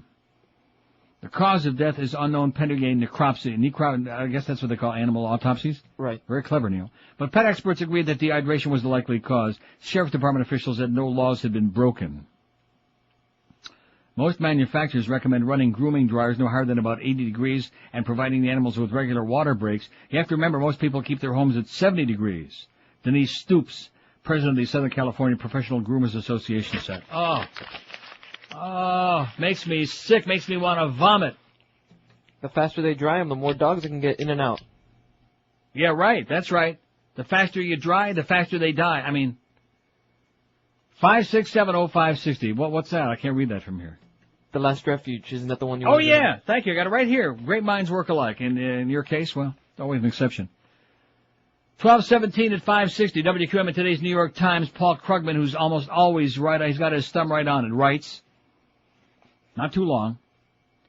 In 1944, millions of Americans were engaged in desperate battles across the world. Nonetheless, a normal presidential election was held, and the opposition didn't pull its punches. Thomas Dewey, the Republican candidate, campaigned on the theme that Franklin Roosevelt was a tired old man.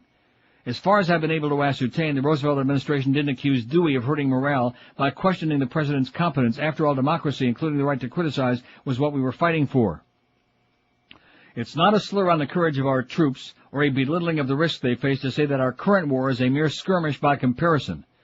Yet self-styled patriots are trying to impose constraints on political speech, never contemplating during WW2, accusing anyone who criticizes the president of undermining the war effort. Last week, John Kerry told an audience that what we need now is not just a regime change in Saddam Hussein in Iraq, but we need a regime change in the United States. Republicans immediately sought to portray his remark as little short of treason.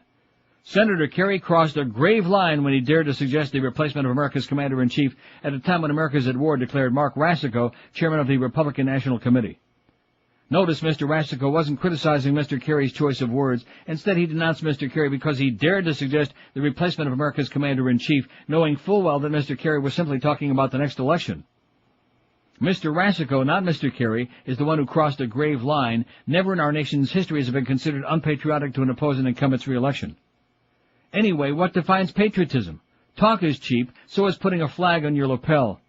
Citizens prove their patriotism when they make sacrifices for the sake of their country. Mr. Kerry, a decorated veteran, has met that test. Most of his critics have not.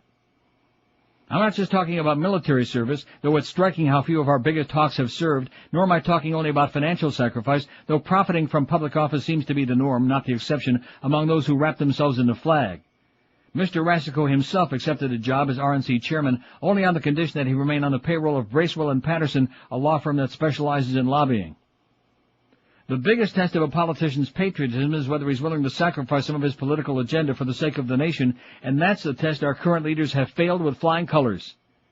Consider the case of Tom DeLay, the House Majority Leader, who also piled on Mr. Kerry last week. As it happens, during the war in Kosovo, Mr. DeLay was a defeatist and blamed his own country for provoking Serbian atrocities. Any Democrat who said similar things now would be accused of giving aid and comfort to the enemy.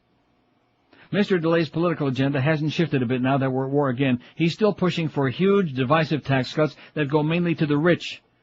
Nothing is more important in the face of war than cutting taxes, he says, and he's still eager to slash any and all domestic spending. In the midst of war, he pushed through a budget that included sharp cuts in, yes, veterans' benefits. You can see why Mr. Kerry blasted back. I'm not going to be questioning my patriotism by the likes of Tom DeLay. Some timid souls will suggest that critics of the Bush administration hold off until the war is over, but that's not the American tradition. And anyway, when will this war be over? Baghdad will fall, but during the occupation that follows, American soldiers will still be in harm's way. Also, a strong faction within the administration wants to go out of Syria and Iran and beyond, and Al-Qaeda is still out there. For years to come, then, this country may be, in some sense, at war. And all of that time, if Mr. Racicot and his party are allowed to set the ground rules, nobody will be allowed to criticize the president or call for his electoral defeat. You know what? If that happens, we will have lost the war, whatever happens on the battlefield. Writes Paul Krugman in today's New York Times. It's on our website. Nice going, Paul, as usual. They don't want to win the presidency. They want a dictatorship. That's exactly what they want. People chuckled when I said, well, what do you think about the 2004 election? I said, well, if we have one. If we have one. What's going on in this country right now with the media, virtually all of whom in this country anyway are a bunch of pansies, and then of course you got the fascist Fox News Network. Somebody was telling me here before that they were foaming at the mouth like a rabid dog last night when the news about Saddam and his sons, when the rumors came down, maybe they're dead, maybe they're not, positive that they were dead on Fox. MSNBC, not quite so sure, and CNN was kind of like waiting and checking it out. Not at Fox.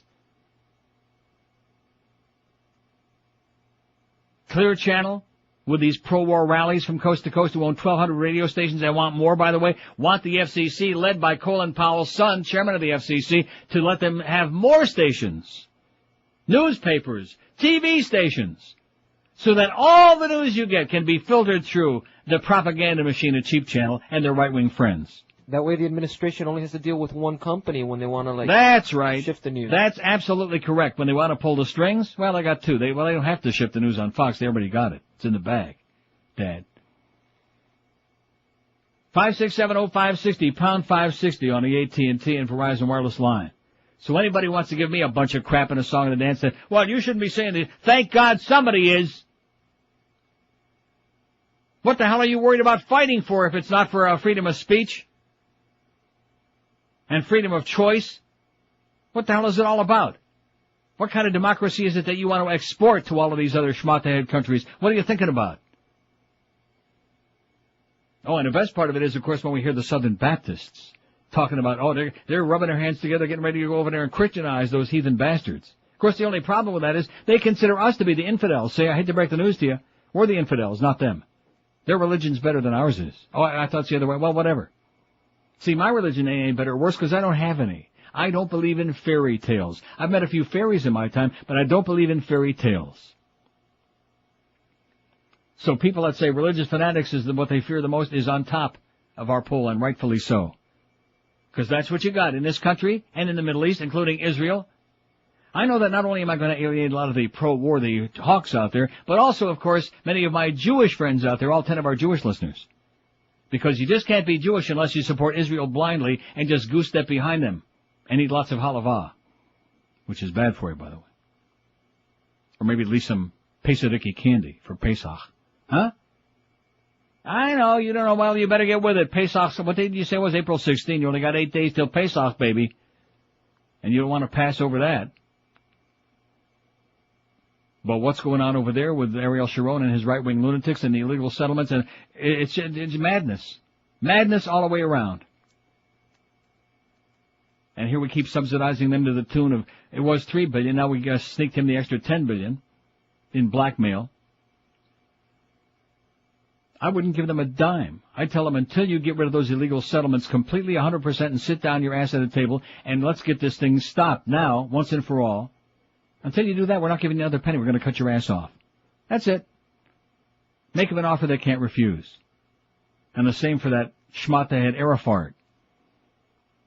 I say give him a nice bath. Although he did get the journalists free there, the ones from Newsday. He interceded on their behalf. That's true. Showing that about once every 100 years he's a nice guy. You know, well, time's up, I guess. Yasser. Give him a bath, nice close shave. 5670560, pound 560 on the AT&T and Verizon wireless line. 25 past noon, we got the Mad Dog from Augusta, baby. It's Masters Golf where no women allowed. Great. It's a boys club. Oh! Yeah. That way they can fart and burp. Right. That's what Mad Dog says. Well, I guess dykes don't fart and burp. We could play Girls Don't Fart. Or just a little tiny bit of it. Just a little bit.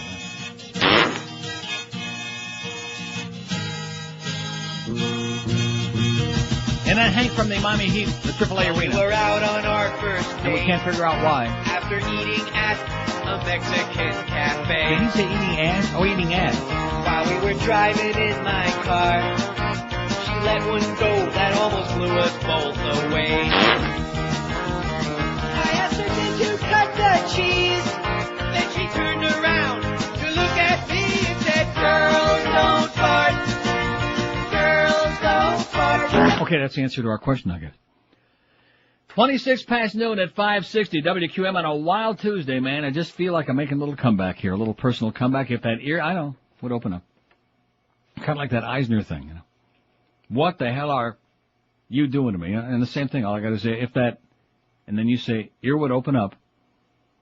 Hey, if your hair would grow back, it would be Machaya, man. It would be a miracle, but guess what? Not going to happen. Not going to happen. Not going to grow back by itself. All those stupid pills you take aren't going to make even a follicle grow back, and a lot of them are very dangerous, too. Those dead raccoons, those dead animals, forget about that. People laugh their ass off at you. Nobody wants to come within 100 yards of you when you look like that. Those holes in the head that has the blood dripping down your forehead like Mr. Ego, forget about that crap. Everybody and their brother is pretending to be able to get you a great new head of hair. There's only one guy who can. Charles Alfieri. For over 25 years, he's always kept up with the latest technology going, which is why everybody, the millionaires, the schleppers, and in between, they all go to Charlie, the smart folks. The natural hairline system is the absolute best because it looks for real, like the hair is yours, like it's growing out of your scalp, like it's real hair and not a dead animal. For over 25 years, Charlie's been doing it. You've got nothing to lose beside that big, ugly, shiny bald spot. Because everybody gets Charlie's 30-day guarantee. If you don't love the way it looks and feels and smells, Charlie will give you a full refund in the hair, too. Be sure to mention Neil Rogers when you call. He'll knock $200 off the regular price. So what's not to like? Call this number toll-free, 1-800-321-2413, and look better and younger than you thought you ever could again. Look like a serious human being. 1-800, almost as good as Tom Brady. You notice he's got a bald spot? Maybe I'd like to fill it in for him. 1-800-321-2413, or log on to their website at charlesalfieri.com. Live and local. We're Sports Radio 560 QAM. Teeth, damn it, I'd kick my own ass outside. You see that ball slide over that bald head? Sure deal, Sean. Woo-hoo! Field reporters with pom-poms, war with a happy face. All right. Fun for armchair morons, that's war with a happy face. Oh! The reporters are invented for the news you get on TV. Authorized, contrived, homogenized by the DOT. Yeah. Say, how about that Jessica Lynch, huh? That's war with a happy face. I told you it'd be a cinch.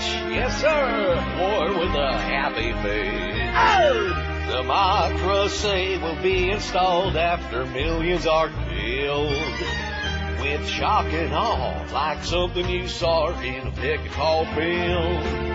Resources for the taking, war with a happy face. For British celebrating, war with a happy face. Body parts flying all over the place. That's war with a happy face. 12:31 at 560 WQM. Here's Rich in Boca says on his fax, I know this is coming in late, but I want to test my new fax machine. Well, it works great, Rich. Says, get ready. Wolfowitz and Rummy have been so successful in Iraq, you can be sure that Syria and North Korea are next. Wartime presidents are eschewing in November, so why not just stay at war? Just read a good book, Bush at War, about the White House after 9/11, written by Bob Woodward, who's got to be one of the worst speakers in history, by the way. It shows definitively how far apart Powell and the War Cabinet are, including Condoleezza. I can't wait for the sequel, Bush and the Iraq War, although I don't think that Woodward Wright is exposed too much. Thanks, Rich. Rich in Boca. Get out of there. Too many old people up there, Rich. Including you-know-who. Yeah, that's right, including Boca Brian, who's probably neighbors with that one. Where does he live, I wonder? Do you have any idea what part of Boca he lives in? Cemetery Village? Probably with a lime green and checkered pants crowd, no doubt. 5670560, pound 560 on the AT&T and Verizon wireless line. No women allowed, by the way, between 1 and 3 today. And we got any ball games today? We got the Marlins on deck. I haven't even read the whole schedule, damn it. Hank doing a show 3 to 6:30 from the the AAA arena, the Mickey Arison, Mayor Pinga Pequeña, backdoor deal arena. 6:30, Marlins on Drek. Marlins and the Mets, 7 o'clock. Is that here? Or is that in New York? Oh, come on. Why can't they, like, when they make this schedule, and I don't want to see versus, I want to see, like, at. The Mets at the Marlins at the Mets. Give us some input here, damn it. We got 17 middle-level bureaucratic clowns running around here, and we still can't get well, whatever, the Marlins and the Mets. Eddie K after the baseball game from GA with that gambling stuff, and Joe and Mark overnight, who are really pissed off and fired up about whatever you said before. What did you tell me he was pissed off about? Costello? I mean, my good friend Joe? Oh, that he has the laziest producers in the... Oh, he's got the laziest producers in the world that don't want to answer the phone. Who's that on line 12, by the way? QAM bat line. Hey, it's Norm Kent. Tell Neil the Marlins... this is Neil. We're on the air, Norm. Tell Neil the Marlins are home. I want to know This is Neil, you moron. This is my attorney. This is my agent. I told him 3 times this is me, and he keeps repeating, tell Neil the Marlins... Yeah, tell me something important, okay? But no, you want to go to the game with me tonight? Absolutely not. Under no circumstances. I wouldn't go next door to the Jamaican Jerk restaurant with you. How do you like that? I'm deeply disappointed. Every talk host Woefully in hurt. America is syndicated, and look what you got me. Oh, Pop Hadjenko, look what I got. So it's out of the question, huh? Absolutely, positively, the answer is no. No. At least you know I called and asked. So the game is here, though, huh? Have a good time.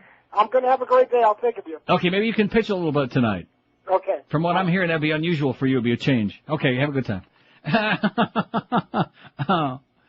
5670560. I mean, is that fantastic? I'm so glad that was on the air. It's Neil. How many times did I tell him, it's me, you jackass? What is wrong with you?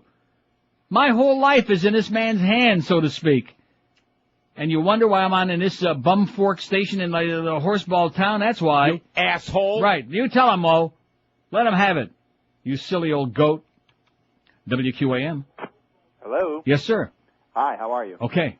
I just want to give you my support. I don't know what I'd do if you weren't on the radio.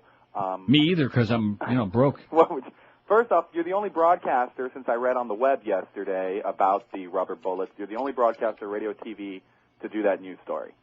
Yes, I am. Well, why would that be? I really want to back you up. I know I can't go on forever, but I got a lot of points for you. Go ahead. Simple definition of fascism is a constant state of war and xenophobia, fear of foreigners, in order to hold power. I would like to give you a link instead of reading a big thing. Okay. Just a link. Forgive the wordiness. www.publiceye, one word, EYE. Okay. .org. Got it. Bear with me. / eyes, plural, EYES, / last one. What fash, WHATFASC. Okay. .html. Got it, Carlos? Carlos got it. You're going to put that on your website. Believe me, it's a comprehensive definition of fascism. It's going to blow your mind how well it applies. Also, give you a little more material on the Israeli thing and fascism. I'm very worried about the fact that I wanted to believe the best, that maybe, we were doing this one mess to clean up. But when I hear Ariel Sharon exhorting us to attack Iran every day, right, like a little Weasley punk that's trying to get his no, like a big fat punk, not a Weasley little but it's big like fat the little punk. guy that's like the little guy going, my best friend's going to get you. Right, that's right. And plus, he's picking our pockets, to the tune of $10 billion or something a year. Right. And every time I hear Israelis go on and on about, we made the desert bloom, I wonder to myself, well, who couldn't with $10 billion a year? Right. And if you're so badass, why don't you do what Rudy did and hand the freaking check back? There you go. Grow up here. And every time I hear this Iran and Syria is next, then I know you're on the right track. I'm not going to waver in my convictions. This is a dangerous time. Okay, and when you add in, last point, go ahead. This stuff about you can't attack the president, Trent Lott said, I can support the team without supporting the coach on the day that Clinton was impeached while he was firing missiles at Osama bin Laden's camp. Now, was he waving his pom-poms when he said that or not? Can you imagine the things that were said about Clinton, that he murdered Vince Right, Foster? that's right. Fat-ass Limbaugh was on here every day slandering Hillary and Bill and making up all kinds of wild stories. Nobody said much about that. They set the precedent. Right. But now, they're mad at us for behaving like them. Amen. Okay, have a great day. Calm down. See you at the passport office. Okay. You might mention my name to Vice Marshal Goering. Exactly. We're having a pretty good show here today, if I say so myself. I had a few good calls. We had a couple of idiots, but, Brian's sitting there that needs a shave real bad, Now, are you going to Treasure Island tomorrow? No. Oh, he won't go unless George goes. Well, George kind of clears the way for him, clears the path. He clears the brush, so to speak. So, but we do have Treasure Island tomorrow night. Now, Beaner Boy, Carlos is going to be there, and Miguel. And who else? Maybe Fat Boy will show up, you think? Doubt it. Oh, so just you and Miguel. Well, that's good. More to spread around for you guys, I guess. Like I said, more to spread around for Miguel and you to watch. I happen to be a very good-looking guy. You have no taste, though. That's the problem. You happen to be a very good-looking guy. What day was that? Was that at birth? Well, George started with the whole ugly thing because he's jealous. You happen to be a very good. Well, George is not. He's not ugly. He is the definitive bland person. I mean, if you want to see, he is a generic human being. He's not good, not bad. He's just a guy, you know? I mean, he is obviously a hard-ass little spick, but I'm just talking about in terms of his appearance. Just as generic as they come. I mean, if you're going to be, you know, at least different, like me, like Boca Brian, like you, I mean, like Beaner Boy, you know. We may be ugly as hell, but at least we're different, we're unique. As opposed to George, who looks just like, he's like tapioca pudding. Yeah, he's like vanilla ice cream. Bland, tasteless.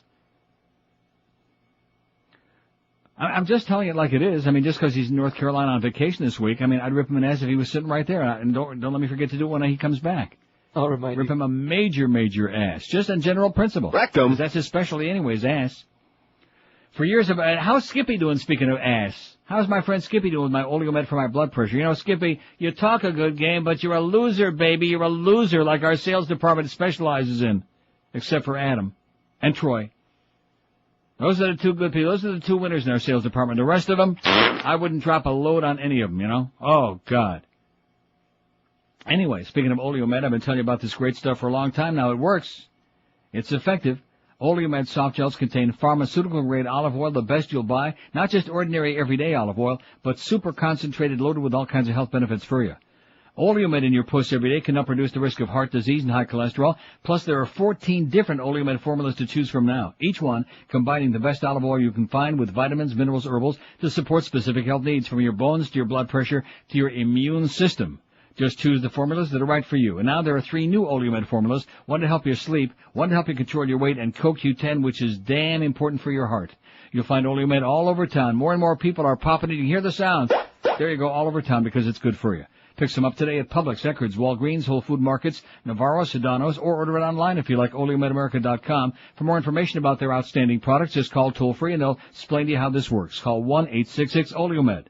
That's 1-866-653-6633. Start popping some Oleomed in your puss today. Live and local. This is Sports Radio 560.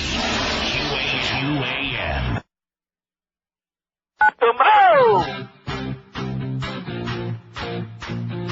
Oh!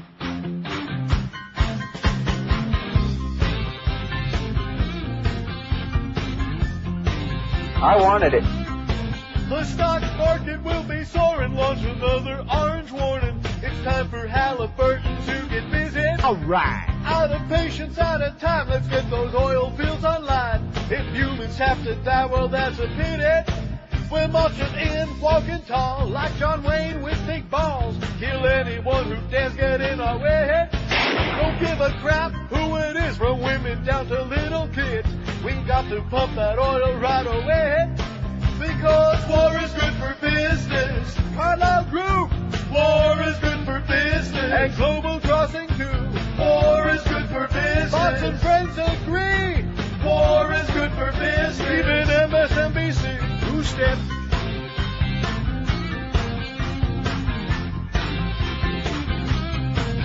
Point the camera over here. Look at the warm and welcome cheers of people glad to see us liberate Iraq. Only the spin machine. You catching on. We don't want no broads in here messing with our He-Man fun. Because I can't think of anything much more macho than golf. Oh, my God. Is that a butch pursuit or what? Oh, to show you what a macho pursuit that is, I should tell you that Rimmer plays a lot of golf. Does that say it all? I think that tells you what you need to know. WQAM. Neil. Yes, sir. Well, I have to tell you about the war. This thing. Tell me about the war, sir. Well, this president, let us not forget that this is the president that told us that this is the guy that tried to kill my daddy. This war is very personal to this president. It was drawn up way before 9/11 ever happened. And to be honest with you, the greatest thing that ever happened to this president was when 9/11 happened. This country was in shambles in September the 10th. Of 2001. I weep for this country in the future. I don't know what to think. Okay, good luck to us, man. That's all I can say. Hey, can you play you haven't played the Joe Zagacki soundbite. It was the best I've ever heard. It was the oh my. The Joe Zagacki soundbite? You mean? Oh my! That's the one. That, in fact, it's very appropriate too that I mentioned it. Okay, thanks a lot, Pally. You're welcome. See ya. What the hell was I just looking for on here? Oh, I was looking for the Godfather clip where he says, what is that under? Where he says, you're taking this very personal. No, you don't look for it. Just tell me. Just articulate it. Just speak. Just speak, huh? I already played it. I know it's got to be in there. It's GF-taken. Taking. Good God. Like, there it is right there. You're taking this very personal. I love it. Say it again. You're taking this very personal. Exactly. It's business and you're taking it personal. WQAM. You suck. Okay, thank you, but not you. WQAM. Neil God. Yes, sir. Hey, how you doing? Okay. Got a few things for you. Okay, go right ahead. Can you tell me why the hell is Geraldo still in Iraq? Because Fox don't want to bring him back here. They don't want to pay his airfare. How come he's not fired by now? A good question. Because he's on Fox. They got the pull. They're pulling it. Unbelievable. Mm-hmm. Next thing, let me see. You know, one of your signs is by the TBN, Trinity Broadcasting Network. Great. Excellent. I love it. It's like right next to... Hallelujah. That's the best news I've heard in a coon's age. That's great. I mean, can you imagine? That'll show that Paul and Jan Crotch a thing or two. I pass it all the time. It's like Neil God, and then you see TBN right over there. All right. Pretty funny. Hey, one more thing. Guess Yes, sir. who I know? Guess who you know? Yeah. How many guesses do I get? I'll give you a hint. Norma Kent. No, well, I've met him a few times. Howard Davided. No. I'll give you a hint. Moses. Do you, an old friend of yours. Yeah. The guy. Do you remember the guy that first introduced you to Larry King? The guy who introduced me to Larry King? Yes. I thought it was Bill Calder introduced me to Larry King, and you don't sound like Bill Calder. No. Okay. Do you remember a guy named Larry Box? Yeah, I know Larry Box. Your good, close personal friend. Oh, stay the hell away from him. Why? I don't know, just joking. Okay. How's he doing? Is he okay? He's good. He's a good guy. He's a nice guy. He is a nice guy. He thinks very highly of you. Well, he should. Yeah, he misses you dearly. Tell him I'll go back in the vitamin business again. I know, he was telling me that. You guys used to be in the vitamin business. It was a hoot, yeah. That's pretty cool. He's we really nice. We spent $1,000 to put an ad in the National Enquirer. We got one response, I think. Oh, yeah? Tell him I'll give Larry a big kiss for me. I sure will. Watch where you do it, though. Hey, listen. Yeah. You think you could play I'm a Monkey, You're a Monkey for me? I'll work on it. This is the Monkey Man. Okay. See ya. Ah! Yeah, Larry Box, he would always answer the phone. Box. But he's got like a vocal box thing. He's got like a raspy voice. No, he doesn't have no, jeez, Carlos. God, are you brutal, man. You are just, now what the hell do he want? Cause I want to play the other Boca Brian bit. Oh, he wanted, just a little taste of the old Monkey Man. I was attacked by the Monkey Man. For the Passions viewers. He went and maimed my friend Punjab. Oh no, I don't feel safe in India. Oh, I'd rather be in New York and drive a cab. Thank you, my friend. Thank you, my friend. Just as I'm playing that, I pull this off the fax machine. Are you planning on taking any more calls? The Monkey Man is trying to get through. I've got some good stuff for you. He must have left that out. He must have been cut short on time because he left out the... No, he's all right. Just calm down and quit mucking around so much, especially with Box.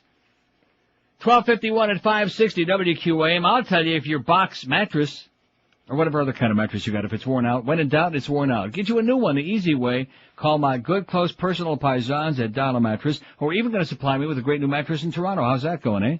Yeah, that's what Fat Boy said. Remember when he came in here the other morning? Right after he said, Hiya, Pally! He said it'll be there soon. Call 1-800-MATTRESS right now and you'll have a great night's sleep guaranteed for months and years to come. When the old mattress is worn out, your back will tell you.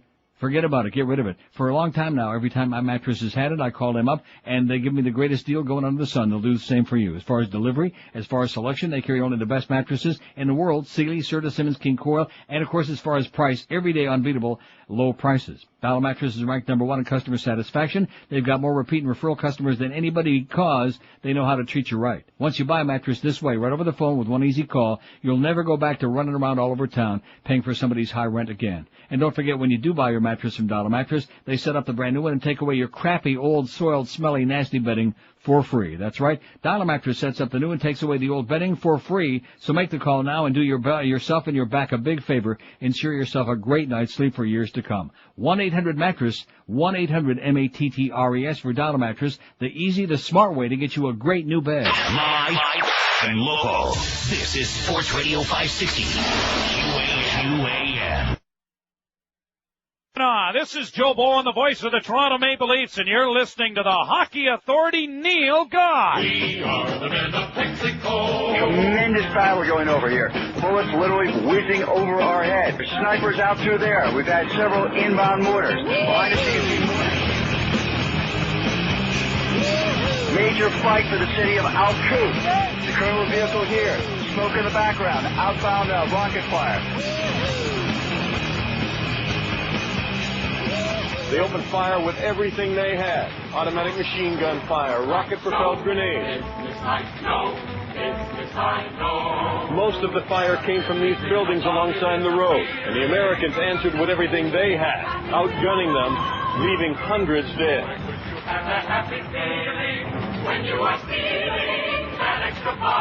It's the most televised conflict in history, but what about those dangerous missions requiring utter secrecy?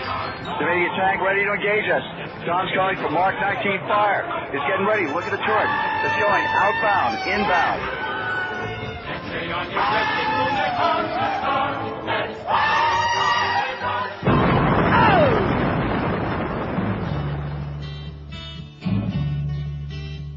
The Middle Eastern world will be exploded. Saddam had people killed with the gas that we sold him. First time aggressor nation and the only one that's going. Now more blood will be spilled to get that oil flowing. Forget about Korea and the nukes they're toting. And the right wing is drilling it over and over into our heads. That Iraq has some weapons of mass destruction. Estoy muriendo aquí.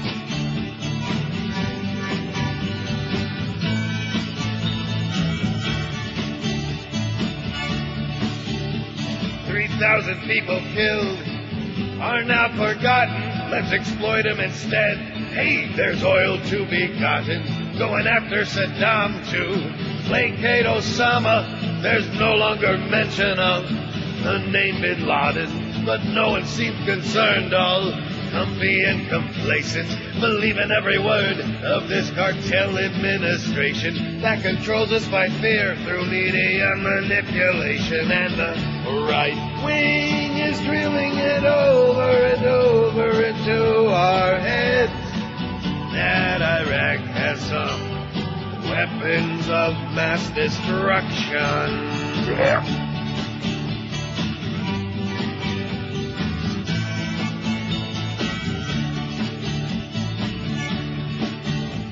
The loss of civil rights is the price that we're paying. We're all suspects now, Nazi Ashcroft is saying. I have nothing to hide, table talkers all are saying.